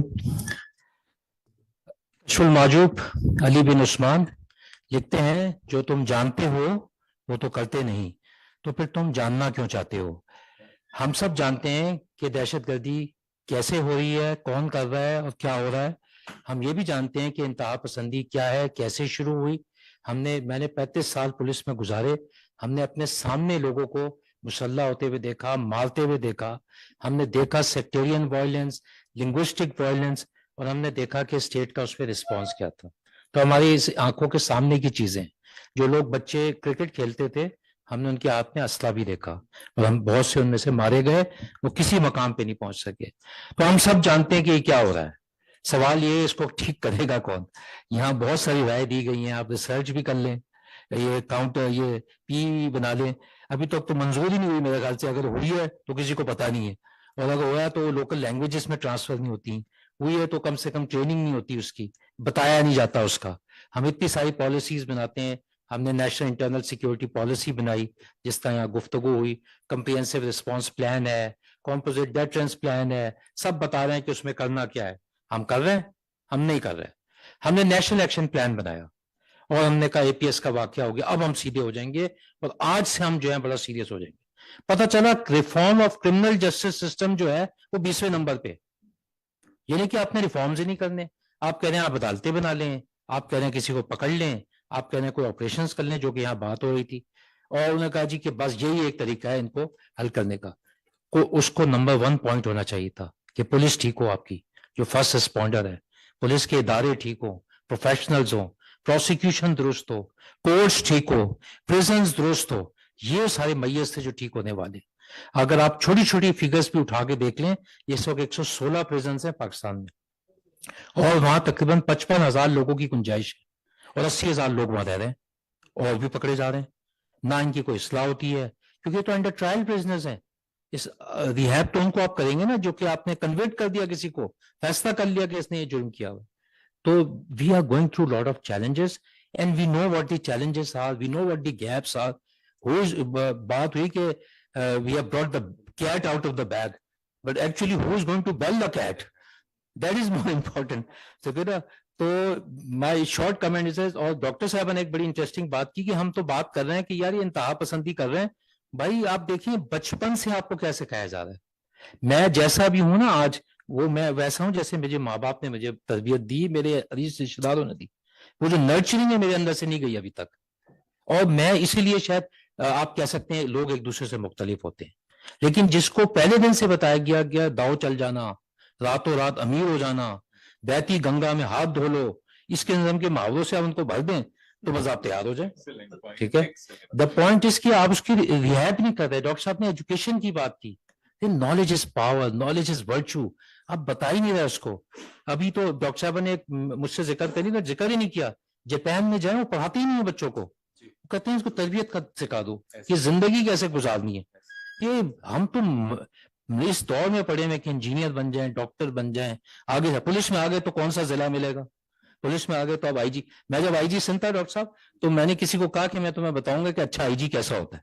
انہوں نے کہا سر یہ باتیں چھوڑ دیں, آپ صرف یہ بتائیں کہ آئی جی بنتا کیسے ہے. ہمیں اس میں زیادہ دلچسپی ہے کہ بنتا کیسے ہے, ہمیں اس سے کوئی دلچسپی نہیں کہ آئی جی اچھا ہوتا ہے برا ہوتا ہے. So we know what is to be done. اور یہ جس طرح نیکٹا نے بہت سی باتیں بتائیں, یو نو کہ really what to do, but we are not doing it basically, and we are not interested. غالباً لوگوں کے انٹرسٹ ہیں, غالباً جو ہے لوگ سمجھ جائیں کہ ہم تک نہیں آئے گی یہ چیز, لوگ سمجھ جائیں کہیں دور دا, it is going to come to you and you are going to be affected and you have been affected. پھر آپ کہتے ہیں جی 70,000 لوگ مر گئے, 80,000 مر گئے. بھائی my prayers for them, but who were they and who were we fighting with. کس سے لڑ رہے تھے ہم اپنے لوگوں سے لڑ رہے تھے نا. اب جو آپ سے ریبلز ہو گئے آپ کے, اور آپ کی باتوں سے نہیں, تو then you have to take actions. اور جو آخری بات میں یہ کہوں گا کہ there is no other way forward than the rule of law. آپ نے فیصلہ کر لیا کہ لال بتی پہ رکنا ہے تو سب نے رکنا ہے, اور فیصلہ کر لیا کہ ہری بتی پہ جانا ہے تو جانا ہے. آپ یہ نہیں کر سکتے کہ لال بتی پہ رکنا ہے اور یہ 4 بندے نہیں رکیں گے اور یہ 6 بندے نہیں رکیں گے. آپ کا کرمنل جسٹس سسٹم اسی پہ ختم ہو گیا. اور یہی ہو رہا ہے کہ ایک شخص جرم کرتا ہے اس کو آپ کچھ نہیں کہتے, ایک شخص جو ہے جرم کرتا ہے آپ اس کے پیچھے پڑ جاتے ہیں. سب کو پکڑیں اکراس دا بورڈ, اور سیویرٹی نہیں لانی, سرٹنٹی لانی ہے. 100 روپے جرمانہ کر دیں, صرف 100 روپے جرمانہ کر دیں, 50 روپے جرمانہ کر دیں. جس نے بھی توڑ پھوڑ کی ہے اس کو 2 مہینے کی سزا دے دیں. دیکھیے کیپٹل ہل پہ بریڈ فورٹ کے جو سارے واقعات ہوئے ان سب کو سزائیں دی, ان سزائیں موت تو نہیں دی کسی کو 6 مہینے, کسی کو 4 مہینے. سب کی انشورنس بڑھ گئی, ایک ایکسیڈنٹ جو ہوتا ہے انشورنس بڑھ جاتی ہے وہاں پوائنٹ سسٹم کے تحت نا. تو we are not taking those measures, and as a result of which we are heading in wrong directions. There is no course correction. ابھی بھی ہم صحیح نہیں چل رہے. میں پچھلے سیشن میں بول رہا تھا جو لیٹسٹ اپسو کی سروے وہ بتا رہا ہے 9 میں سے 10 لوگ یہ سمجھتے ہیں کہ ہم غلط سمت میں جا رہے ہیں. ہم نے جانا ادھر ہے, ہم جا ادھر رہے ہیں. ابھی بھی ہم نے اکانومی کیسے ٹھیک کرنی ہے, پولیٹیکل سسٹمز کیسے ٹھیک کرنے ہیں, گورننس کیسے ٹھیک کرنی ہے. ہم بات کر لیں انتہا پسندی کی, ہمیں پتا ہے روسی جب آئے افغانستان میں اس کے نتائج, امریکن جب آئے اس کے نتائج, لیکن ساتھ میں گورننس, رول آف لا, اس کی تو ہم بات ہی نہیں کرتے. بھائی قانون کیا ہے, خود ابھی ہم بیٹھے ہم نے قانون طے کیا نا کہ کچھ لوگ بولیں گے آپ لوگ زبردستی سنیں گے, اس کے بعد پھر بھی نہیں, آپ کیونکہ آپ قانون فالو کرنا اس لیے نہیں بول رہے. تو قانون جب بنا لیا لوگوں کی مرضی سے طے ہو گیا, پھر اس میں کیوں خلاف ورزی؟ Where is that social contract and why are you deviating from it, and as a result of which you are just going nowhere. کیونکہ نا وہ کہتے ہیں میں نے لاسٹ میں بھی کہا تھا light at the end of tunnel, مگر there is no light at the end of tunnel because there is a load shedding over there. ٹھیک ہے نا. So we have a serious problem, and we are not addressing it. اور جو آخری بات میں 2 دفعہ کہہ چکا ہوں, آخری بات جو سب سے پڑھا لکھا شخص ہے نا اس معاشرے کا, وہی سب سے 2 دن کے لیے مل جائے. ہم نے بھی دیکھا ہے کہ 4 دن کے لیے کوئی لگا, ہم نے یہ بھی دیکھا 10 دن کے لیے کوئی لگا, مطلب یہی بہت ہے. 10 days and 10 nights good enough for me.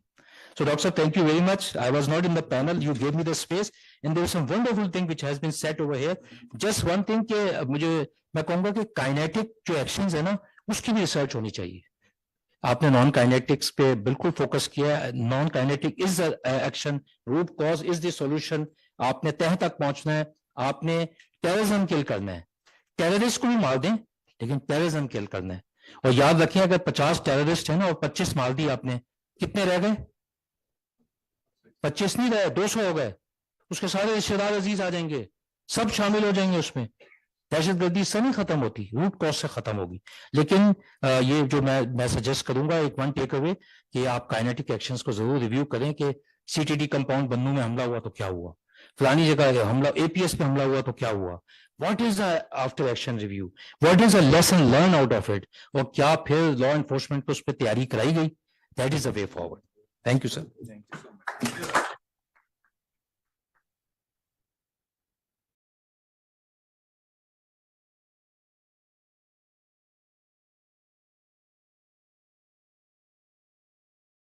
Now the floor is open, but the time is also the other side.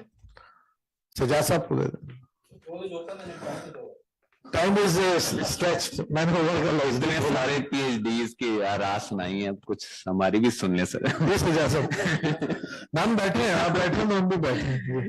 Doctor शफकत मुनीर साहब, एक तो यकीन करें, मैं जो है ना जितनी सारी बातें सुनने के बाद बड़ी मुश्किल से सूरत हाल से दो चार हूँ. पिछले 18 साल से शायद दर्जनों, शायद वो 100 से ऊपर हूँ, ऐसी कंसल्टेशन, वर्कशॉप्स, ये सारी चीजें सुन रहा हूँ. और उस वक्त से ये बहस जब ये आगाज हुआ था टेररिज्म का, और जब हमें फॉरेन जो रिसर्चर्स थे वो आके बताते थे ये टर्मिनोलॉजी है, ये है, वो है, मुझे आज ऐसे लगता है कि ये जितने लोग PhD कर लेते हैं ना, वो समझते हैं कि ये शायद हमें पहली मर्तबा इल्म हो रहा है, और ये आगे भी मुल्क को भी पहली दफा ये चीजें बताने की जरूरत है, और इनको नहीं पता. मखसूस किस्म की टर्मिनोलॉजी के अंदर हम फंसे हुए हैं, हमारे रिसर्चर फंसे हुए हैं, हमारी एकेडमिक्स फंसी हुई हैं, और वो उनका काम सिर्फ डिग्री का असूल है, उस डिग्री से मुल्क को फायदा क्या देना है, सोसाइटीज को क्या देना है, अमली तौर पे क्या हो सकता है, इसका कोई लिंकेज नहीं है. एक बहुत बड़ा गैप है. एक डिग्री लेनी है, उसकी बुनियाद पे एक नौकरी का असूल है, उसका इस सोसाइटी का, इस मुल्क के अंदर क्या है, कोई कुछ भी नहीं है. वो जो प्रैक्टिकल फील्ड के अंदर हैं वो एक अपने दायरे में घूम रहे हैं. यहाँ मसला ये है कि हम इतनी जो बड़ा चैलेंज है दरपेश है इस मुल्क को, और वो रोज सवीर से सवीर हो जाए. आज तक न कोई पॉलिटिकल जमात जो है वो एक दायरे से बाहर है. हर पॉलिटिकल जमात का इसमें अपना एक नुक्ता नजर है, मजहबी जमातों का अपना है, पॉलिटिकल जमातों का अपना है, राइट विंग की जमातों का अपना है, लेफ्ट विंग की जमातों का अपना है. हर एक अपने दायरे में घूम रही है, और एस्टेब्लिशमेंट अपने दायरे में घूम रही है. आज भी ये बहस जारी है कि काउंटर वायलेंट एक्सट्रीमिज्म के लिए बुनियादी तौर पर मेथड होना क्या चाहिए. यानी हम इन 20 सालों में इतने बंदे मरवाने के बावजूद, इतना कुछ करवाने के बावजूद, हमारी नेशनल सिक्योरिटी कहाँ थ्रेट करी है, हमारी उससे इकोनॉमी को क्या लॉस हो रहा है, फ्यूचर थ्रेट्स क्या है, हम जो है वो बुनियादी नौयत के सवालों में उलझे हुए हैं. और पहले सेमिनार से लेके आज जितने भी इस मुल्क में हुए हैं वो एक ही चीजों के गिर्द घूम रहे हैं. मुझे ऐसे लगता है कि रिसर्चर का मकसद है डिग्री, NGOs का मकसद है एक डिजाइन कर देना, उसकी बुनियाद पे जो है वो फंडिंग का असूल, और जो इंटरनेशनल डोनर्स हैं उनका काम भी है कि उस फंडिंग को खर्च करना है.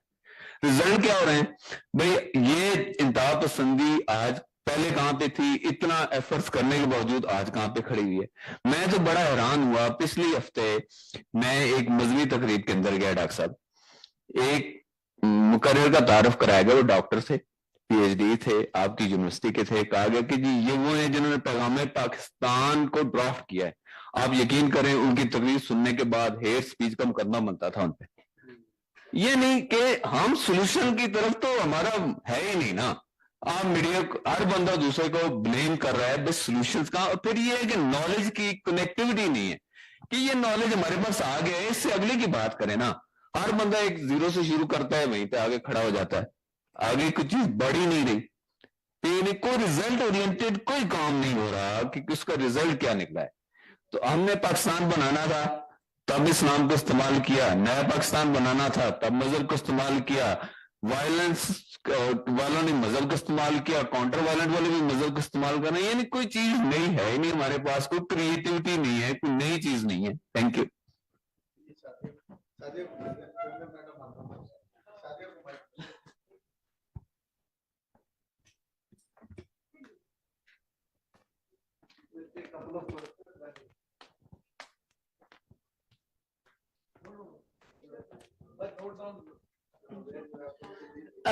बहुत ज्यादा बात हुई और मैं बहुत शुक्रिया अदा करती हूँ आप सबका, मगर एक बात, एक बहुत इम्पोर्टेंट जो एस्पेक्ट है वो उस पे मैं चाहूंगी कि अगर आप हमारी कुछ रहनुमाई करें। वो ये है कि जो मैनोस्फेयर है, टॉक्सिक मैस्कुलिनिटी है, जो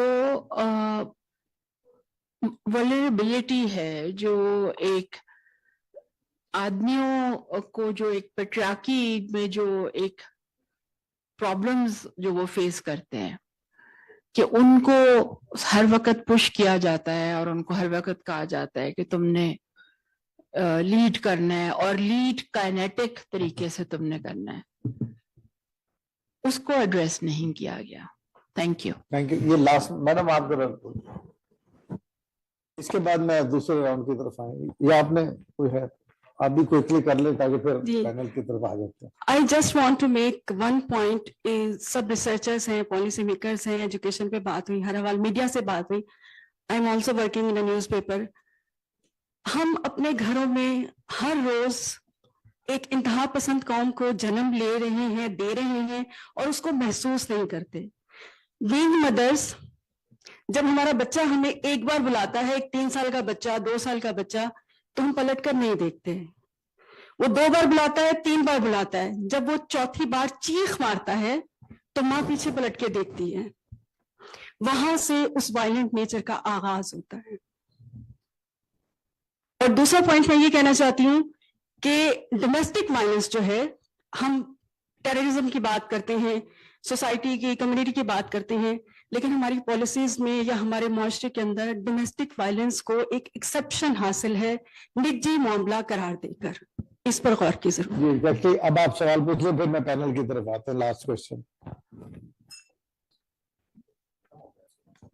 इस राउंड में होगा। Yes, Assalamu alaikum. Thank you so much to all the panelists. It was a very insightful discussion. मेरा नाम शजी है and मैं तबादलात में काम करता हूँ। मेरा सवाल थोड़ा सा एजुकेशन और टेररिज्म दोनों से लेकर है कि एजुकेशन के इंस्टीट्यूशंस पर जितने भी अटैक्स हुए हैं पाकिस्तान में, जिस तरह मिस मुसरत ने भी बात की कि हमारा डेटा की एक्सेस होना is so important in generating the policies that we want to make.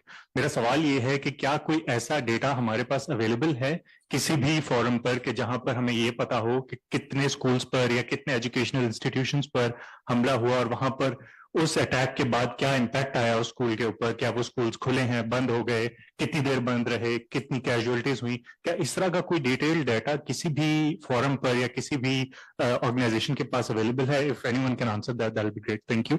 चलें, thank you. Now I will revert back to the panelist, starting from Musarrat sahiba. हाँ जी, आप ये रिस्पॉन्ड करना चाहें, फिर आप डॉक्टर हुसैन। जी, मैंने एक ही जो आपने बात की, आई थिंक कोई भी जो काम हम करते हैं, चाहे वो PhD की डिग्री लेनी हो और चाहे आप ग्राउंड या फील्ड में काम कर रहे हो, अगर आप एक नेशनलिस्ट हैं, आप पैट्रियोटिक हैं, तो आपके पीछे यही होता है कि I am working for a cause. तो मेरा ख्याल है पैसा के लिए तो आप भी नौकरी कर रहे होंगे, ठीक है? तो आपका तो मुझे कॉज में जानना चाहिए कि व्हाट इज योर कॉज। हमारा तो बहुत बड़ा कॉज है, आप जो है एनेक्डोटल बोलते हैं यहाँ पर बैठ के हम सब कि ये काम नहीं हुआ, इसका क्या इम्पैक्ट है। आपको मैं लेके जाती हूँ and I will actually would like you to meet at least out of those 40, 100, only 20 of them where they were, what their life was like, and how they have become now. So you really have to see for yourself and then come up with your own, वो जो कहते हैं ना explanation, या जो आपकी सोच है उसको। तो उसके लिए जरूरी ये है कि हमें पता होना चाहिए कि कौन क्या कर रहा है और उसका इम्पैक्ट क्या है। तो इस तरह से किसी के ऊपर क्रिटिसिज्म करने के लिए भी आपको क्या चाहिए? आपके लिए एविडेंस चाहिए। आपके पास एक साइंटिफिक तरीका होता है कि भाई मैं इसके बेसिस पे बोल रहा हूँ कि ये जो बैठे हुए सामने इन्होंने कुछ नहीं किया है। किसी के पास डिग्री और किसी का फील्ड एक्सपीरियंस है, एक है, ये चीज है। दूसरा ये होता है कि देखें, नहीं, मैं किसी के पॉइंट आउट की बात नहीं करी, मैं ओवरऑल बात कर रही हूँ। नहीं, मैं किसी को पॉइंट आउट की बात ही नहीं करी। आपने बहुत सही कहा जो आपने सोचा है, तो हम तो इसमें एक्सट्रीमिस्ट नहीं हो सकते ना कि आपने ये क्यों सोचा और मैं ये क्यों बोल रही हूँ। एक तो ये, दूसरी बात यह है कि I think somebody raised that question of the masculinity की बात की है. I think हम इसको बड़ा एक jargon use कर रहे हैं, sorry to say that madam, लेकिन I think when you look at it, I think extremism, violent extremism has not been like, you know, it's not a manifestation of only masculinity. इसका तो पीछे आप देखें, आप अगर if you go deep down, you start actually studying the variables of violent extremism, radicalization, and ending like, you know, in of course the end result is terrorism. तो वो तो सिर्फ masculinity नहीं है. आप मुझे बताएं, वो खातून जो मेरे साथ काम करती थी, before that she was the one who used to raise funds for Fazlullah in Swat and the like of her. 300 औरतें, आपके पास, आपको डेटा चाहिए? I've written a book, I cannot publish it because of the sensitivity of the data that is there. तो मुझे ये बताइए, उसकी तो masculinity aspect था ही नहीं, उसके पीछे तो फैक्टर ही कुछ और था. तो I think वो जो एक जेनेरिक बात, जो एक, sorry to say this, लेकिन हम कुछ, आपने कहा jargons आते हैं, बाहर से आते हैं, जो हम यूज करते हैं, phrases, वेस्टर्न फ्रेजेस हम यूज करते हैं. खुदा के वास्ते अपने फ्रेजेस यूज करें. मैं आपको बार बार कह रही हूँ, become indigenous, become very natural, real, that you live in, because we really have to take out something in the form of a theory, in the form of a philosophy from our own practices. हम अपने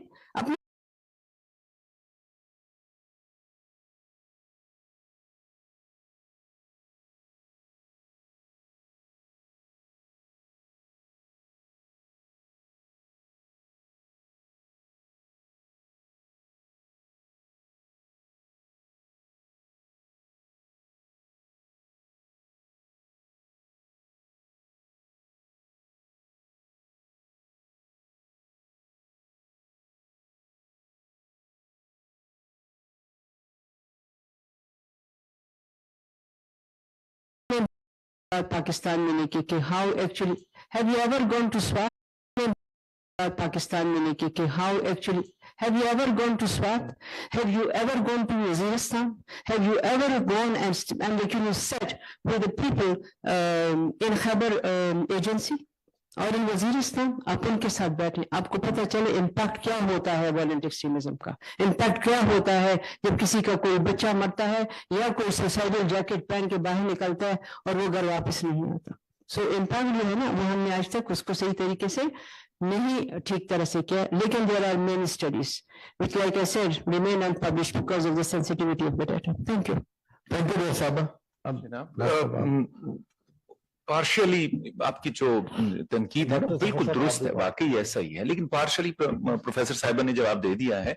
मोहतरमा जो बात कर रही थी, ये मेरी टीचर रह चुकी हैं पिशावर यूनिवर्सिटी में, और कोर्ट पे भी काफी अरसा रही हैं आप मैडम, है ना मैडम? को आपके केसेस भी बड़े चल रहे थे आपके ऊपर ना, फिर आपने जीते भी, बड़ी, दैट्स वंडरफुल. ये मतलब वुमेन एम्पावरमेंट का कुछ अंदाजा हो सकता है. तो लाइक आप अंदाजा कर लीजिए ना कि ये है. दूसरी बात ये कि हमने यहाँ पर जो रिसर्च की है, जिनकी तादाद 60 है, अब देखिए उसमें हमने कोशिश की है कि इंडिजिनस टर्मिनोलॉजीज लाई जाए.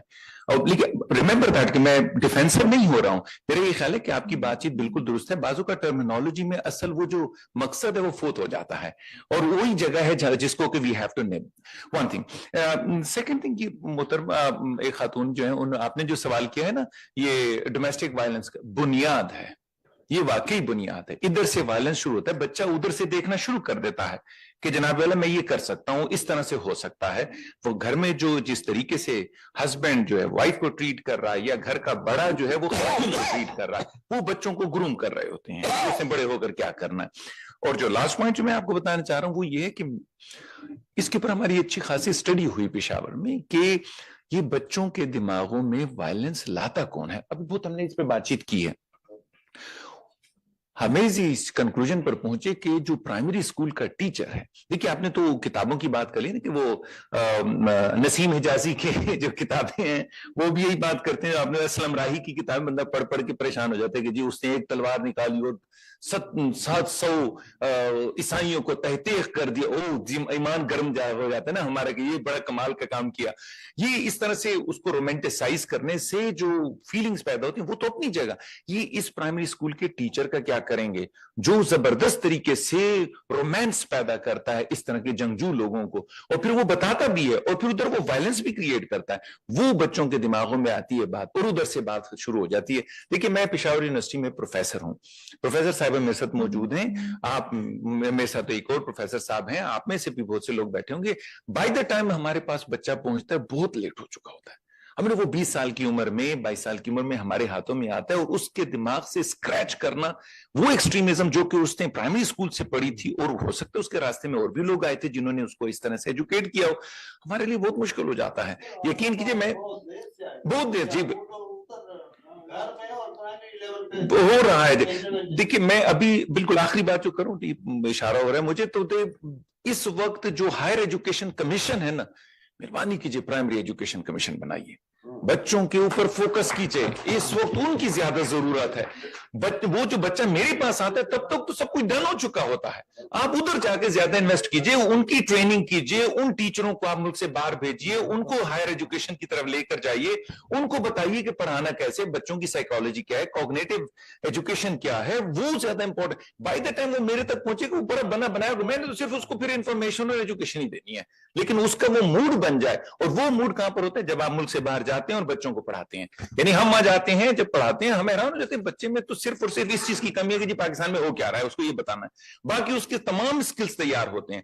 यहां पर ये होता है, हम उस बच्चे को देख के परेशान हो जाते हैं कि इसके कौन कौन सा स्किल डेवलप करें, और वहां पर वो जो आकर, आप यकीन कीजिए, आपके ये टाइम नहीं है, यहाँ पर पेशावर यूनिवर्सिटी में हमें जिस तरह के बच्चे मिलते हैं, आप यकीन कीजिए, एक बच्चे ने वहां पर डिक्लेयर कर दिया कि जी मैं वही होती है मुझ पे, तो मैं परेशान हो गया कि अब इसको बचाऊं कैसे, क्योंकि आपको मालूम है वहां कैसे कैसे वाकयात हुए। 2 हफ्तों के बाद परेशान हो गया, वो कहते हैं जी इसका ग्रेड बढ़ गया। मैंने कहा ये क्या कह रहे हो, मतलब वो तो पैगंबर था ना, क्या? वो कहते सर वो कह रहे हैं आजकल के ये तुम देखो हवा को, ये गर्म हवा चली, मैं देखो मैं इसको ठंडा कैसे करता हूं। अब वो खुदा की ग्रेड पर पहुंच गया था। यानी आप अंदाजा कीजिए इस बच्चे को बचाएं कैसे। और उसके साथ साथ मेरे पास वो एक्सट्रीमिस्ट बच्चे थे जिसकी क्या आपकी सोच है। इन दोनों को अलग-अलग रखना और आगे बढ़ना, ऐसी तमाम चीजों के लिए हम लोग नाकाम इसलिए होते हैं क्योंकि वो प्राइमरी स्कूल से इस एज तक चीजें जो हैं वो पूरी नहीं हो पाती हैं। ऐसा है। थैंक यू डॉक्टर साहब। मैं सिर्फ बता दूं कि अनुषा बैठी हुई है, she is a child here but she is observing. इनका एक सवाल था जो आपने एड्रेस कर लिया, जो मैं भी पूछने वाला था।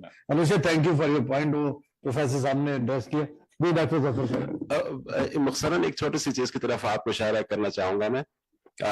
कुछ अर्सा पहले हमने एक रिसर्च की कि टीवी पे, पीटीवी पे हमारे प्रोग्राम लगते हैं अल्तोरल और उस्मान, जो कि बड़े वायलेंट प्रोग्राम्स हैं, और खास तौर पर violence against another religion, that is inculcating you see religious intolerance in us. और आप हैरान होंगे इस चीज को कि पीटीवी ने इस ड्रामे की वजह से इस मर्तबा हिस्टोरिक प्रॉफिट अर्न किया है। इमेजिन करें। और आप इस चीज को भी जाकर देखें कि इस वक्त तक का जो रिकॉर्ड इस वक्त नेटफ्लिक्स पे पाया गया है, वो ये पाया गया है कि अल्तोरल जो है ना, वो सबसे लंबे अरसे तक नंबर 1 रहा है। This is the violence tendencies we are trying to create. ये लव फॉर वायलेंस आपके यहाँ और हमारे यहाँ बढ़ता जा रहा है, बड़ा सीरियस है ये। दूसरी जो इसके अंदर जो बड़ी इंपॉर्टेंट से, डॉक्टर साहब शायद हो सकता है कि आपकी बात की तरफ से किसी हद तक लिंक हो, हम एक्चुअली कुकून्स में काम कर रहे हैं। मेरी रिसर्च किसी भी सूरत में किसी के लिए कोई फायदे का बायस नहीं बन रही। और फिर दूसरी बात यह कि डाटा के हवाले से मुसलसल यहाँ पे बातें हो रही हैं। मैं ये समझता हूँ, खासतौर पर कलीम इमाम साहब के भी गोशगुजार करूं, ये इतने ज्यादा सुसाइड बॉम्ब अटैक्स हुए हैं, क्या किसी साइकोलॉजिस्ट को बुलाया गया कि इसकी रिवर्स इंजीनियरिंग करें, जो नीचे जाए पीछे जाए और उसकी काजेज मालूम करें? किसी एक सुसाइडल बॉम्बर का इंटरव्यू जिसमें आपको कोई साइकोलॉजिस्ट बिठा के ताकि उस पर रिसर्च स्टडी हो, और इस मुल्क के अंदर दर्जनों, और मैं कहती हूँ आपके 100 में तादाद जा पहुंची है जो लोग हमारे यहाँ पकड़े गए हैं। तो मैं समझता हूँ कि फिर हम कहते हैं कि एकेडेमिया वो रिसर्च प्रोड्यूस नहीं कर रही जो कि एक्शन रिसर्च हो और जिस पर पॉलिसी मेकिंग हो सके। क्या हमने उनको एक्सेस दिए डेटा पे? क्या हमने उनकी खिदमात को किसी भी लेवल पे लेने की कोशिश की है ताकि वहां से कुछ हमें इल्म मिल सके? तो मैं समझता हूँ कि ये जो एक लिंकेज की कमी है between the practitioners and the academia, इसको भी मेरे ख्याल में किसी हद तक क्लोज करने की जरूरत है ताकि दोनों मिलकर प्रॉब्लम्स का हल तलाश कर सकें।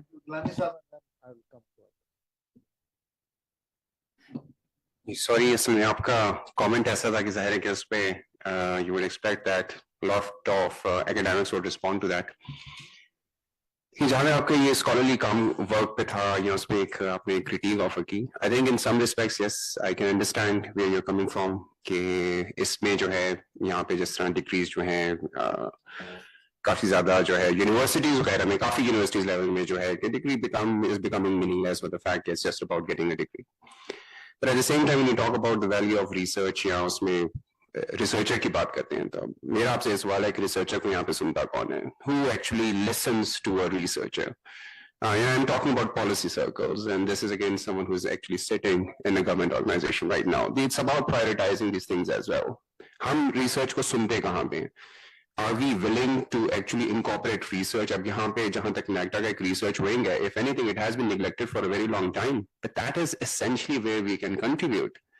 कंट्रीब्यूशन जब आपकी बात आती है, जब आप रिसर्च को पहली बात तो है कि हमारे मुल्क में कभी भी प्रायोरिटाइज नहीं किया गया, पॉलिसी सर्कल्स वगैरह में बिल्कुल भी प्रायोरिटाइज नहीं किया गया.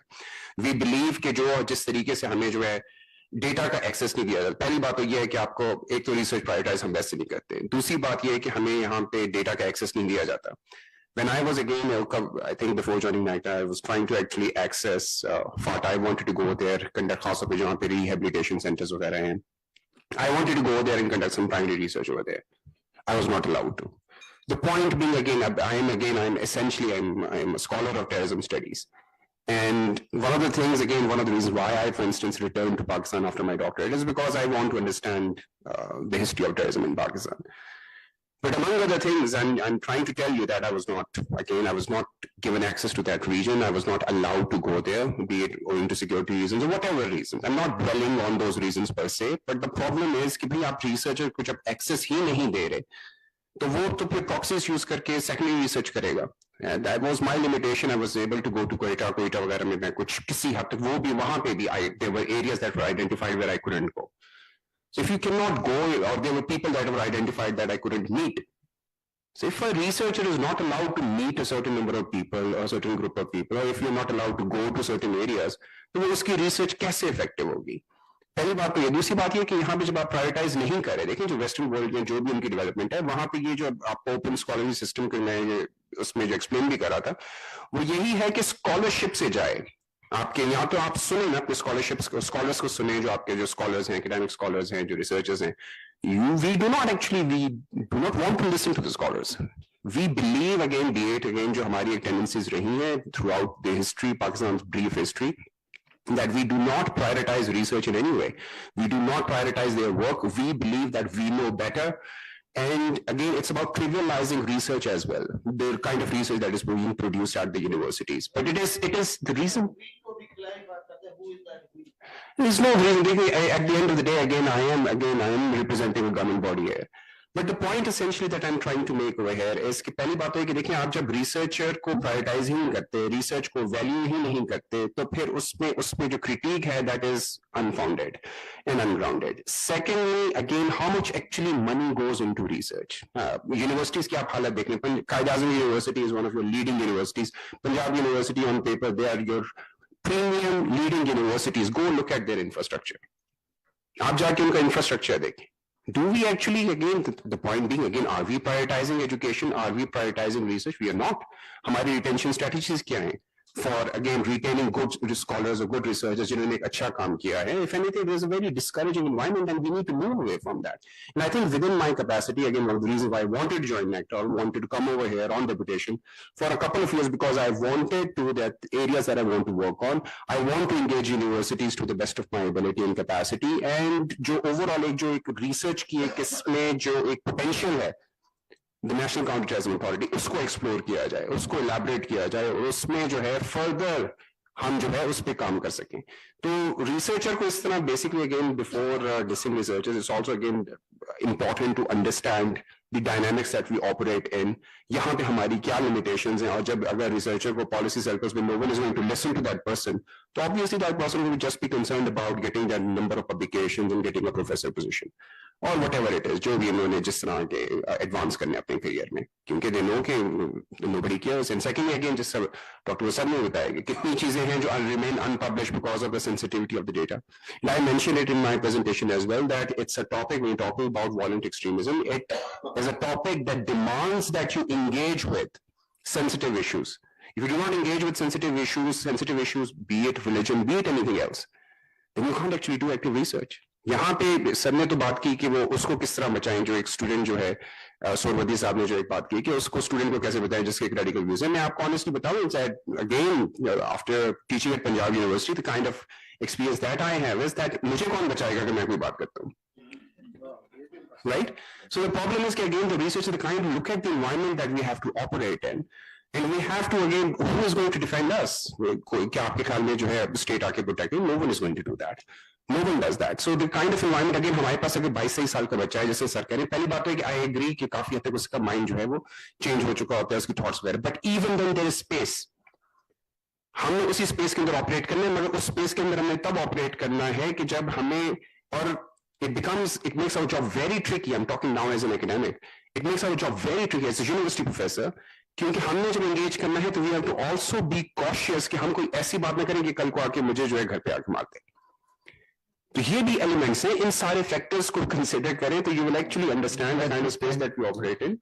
Thank you, Dr. साहब. Thank you, Dr. साहब. आपको मेरे ख्याल जाना है, तो अगर वो पॉइंट क्विकली आप कहना चाहें तो अभी चले. Thank you so much.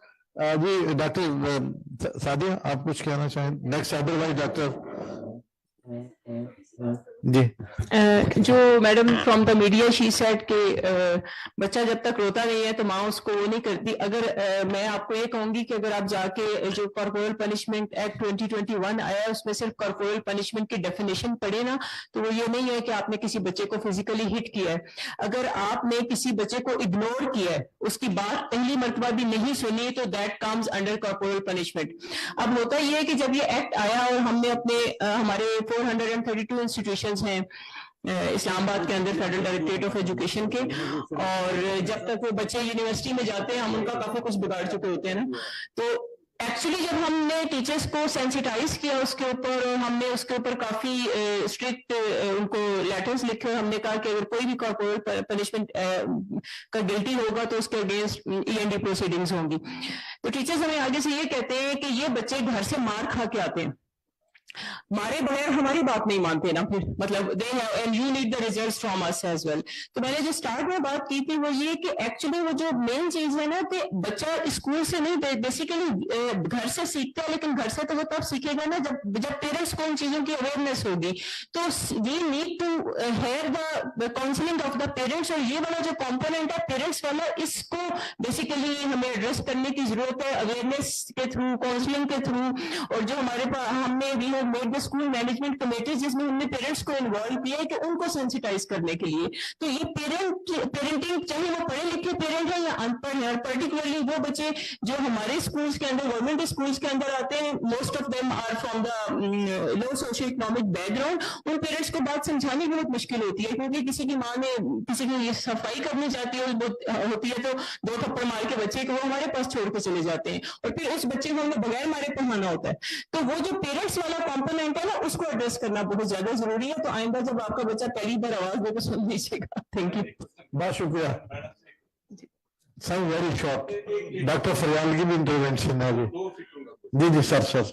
Madam आपके पास जो इस किस्म के केस रिपोर्ट हुए हैं, आपने कितनी सजाएं? उसमें ये होता है कि आज मैं आपको सिर्फ आज का इंसिडेंट बताती हूँ जी. ऑन कॉर्पोरल पनिशमेंट, अगर हमारे पास फेडरल डायरेक्टरेट ऑफ एजुकेशन को वो रजिस्टर होता है through the like in writing, तो उन ऐसे केसेस चल रहे हैं जिनके अगेंस्ट END प्रोसीडिंग स्टार्ट है जी. नंबर बता दें जब से ये एक्ट आया. अभी तक किसी कोई भी उसमें गिल्टी प्रूव नहीं हुआ ना. हाँ जी. चलिए जी डॉक्टर फरियाल जी. डॉक्टर फरियाल.